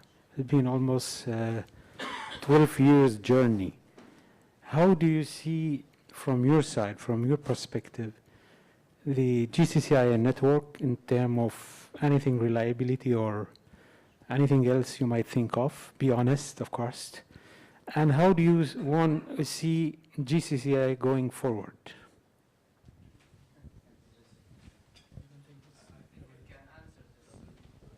Yeah, I can.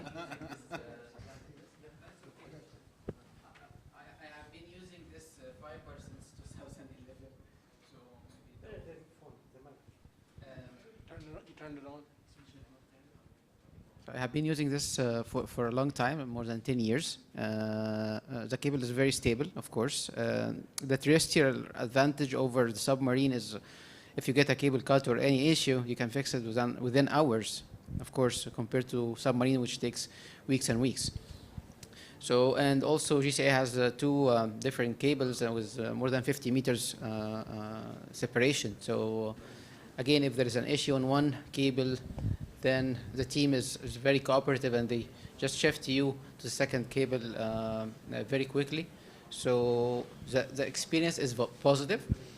From time to time, because of the weather, especially in Saudi Arabia in the winter, and because the cable is aerial, basically, we get some quick flaps. Doesn't happen very frequently, but it happens like a couple of times a year.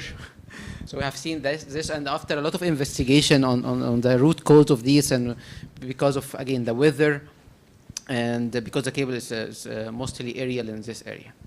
That is my honest feedback on the cable. Thank you so much. Good. From my side, that is, again, I wasn't from my previous employment, that is our employer. We've gone, it's very stable, as you said, already talked about it, but as the presence of GCCI helped us as a business, I'm talking about, to overcome a lot of challenges. A good example is the hyperscaler that came to the country. That without having that one, because as you know, we have few countries in GCC, they have only 1 or 2 landing stations or private cable stations that are private. So it's not as open as yours, that you can do whatever. So that has helped the industry, helped to attract such business. This is one. And also the cost, by the way, compared to submarine and so on. The second one, that is what we need to see, is, again, you're talking about, I'm talking about the technology providers. They talk about you deployed it when this Munaif talk about is 2006. Now talking about the fiber changes that is required to handle such as speeds and such, maybe it needs to be in the future expansion that you're going to do, that will help us a lot. And in addition to this, some countries in the region, what we want to see, wherever you're going to expand your core business, so it needs to be more thinking of telecom as well for other countries in addition to where you are today. Yeah. So this is what, from my perspective. Thank you. Yeah. Well done. Good job. I can add a little bit. I believe GCCI have a unique position. You are positioning yourself as a neutral carrier of carrier, and you are really supporting a lot of service providers in the region. We always, hear that, we want, the most, I would say, stable network for redundancy they think of is GCCIA, which is very good. And, and you are doing really great job. Just working on the designs of the network. I believe these very long spans, right? For example, between Zor, Fadili, these 300 or 400 links, although there are a lot of challenges there, but I think it's worth looking into how you can get more out of the network, because with these, with these long spans, the capacity is getting into some reductions. There are a lot of, suggestions how to, achieve this. I believe also this idea of disaggregation, as mentioned, we see this a lot on the subsea cable. We see a lot of open cables. I believe we can see this is expanding to many terrestrial, networks as well. I believe this is also something that if GCCIA lead in the region, we will see other terrestrial, I would say, networks follow you. So I would say these two comments, but really great job, and we really appreciate your unique position in the region. Thanks. Thank you. Well, I've got also a comment from my side. I will echo everybody that praised GCCIA. You have created a change in the region. You are very unique in terms of a model, in terms of values that you are bringing to operators, but not just to operators, but also to the life style of individuals in the region. We believe, or actually I have also that kind of a belief, that with such a great change that is happening and so rapid, many things will change in the industry. Perhaps the likes of Siena and Infinera and others are going to focus so much on the R&D to cope with that kind of change. So many infrastructure is going to come. I do see you a great vehicle in the region that is so unique to help operators, but also help everybody else. Your network today has been so stable. We're so happy with it. But we're looking now to expand that as much as possible in the region to serve regional countries and also support us with our hubbing strategies that we have. You play a great role in that manner. So that's all from my side, and thank you very much for that.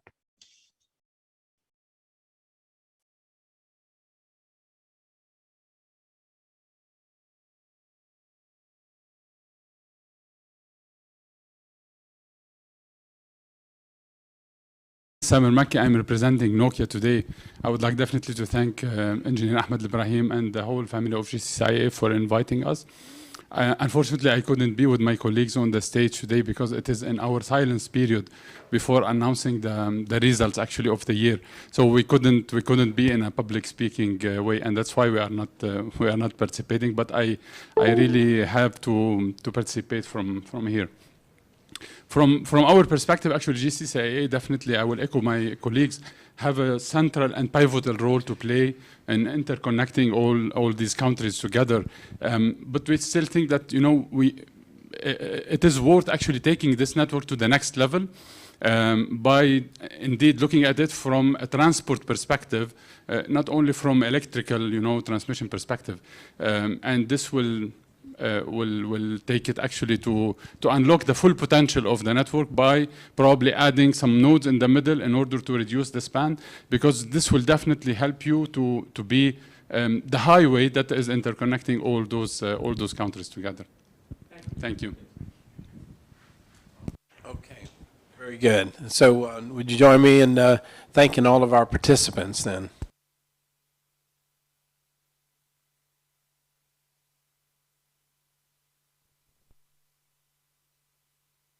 Ala, any last words, Ala? Thank you. It was indeed a pleasure to meet you all today and to attend this insightful gathering. Kindly, Engineer Ahmed Al-Ibrahim, please offer the appreciation trophies to the panelists.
Can we have gathering photo, please?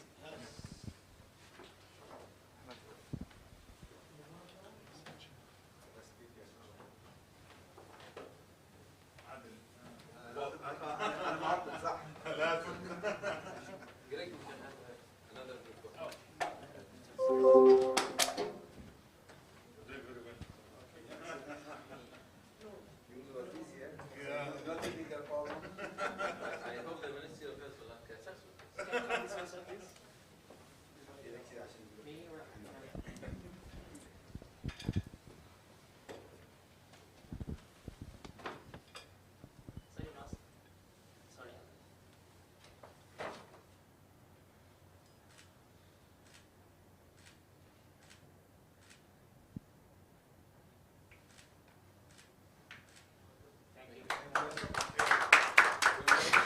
in line with, yes. Yes, sure, there's agreement. In line with the GCCIA social responsibility, the GCCIA has signed a series of agreements with scientific research centers, universities for student training and knowledge exchange between academic organizations and the authority. Now an agreement is to be signed between the GCCIA and the UNISA colleges.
We would like to thank you all for your attendance. We were really, truly honored by your presence. Please join us for dinner, for lunch at the Roof Hotel.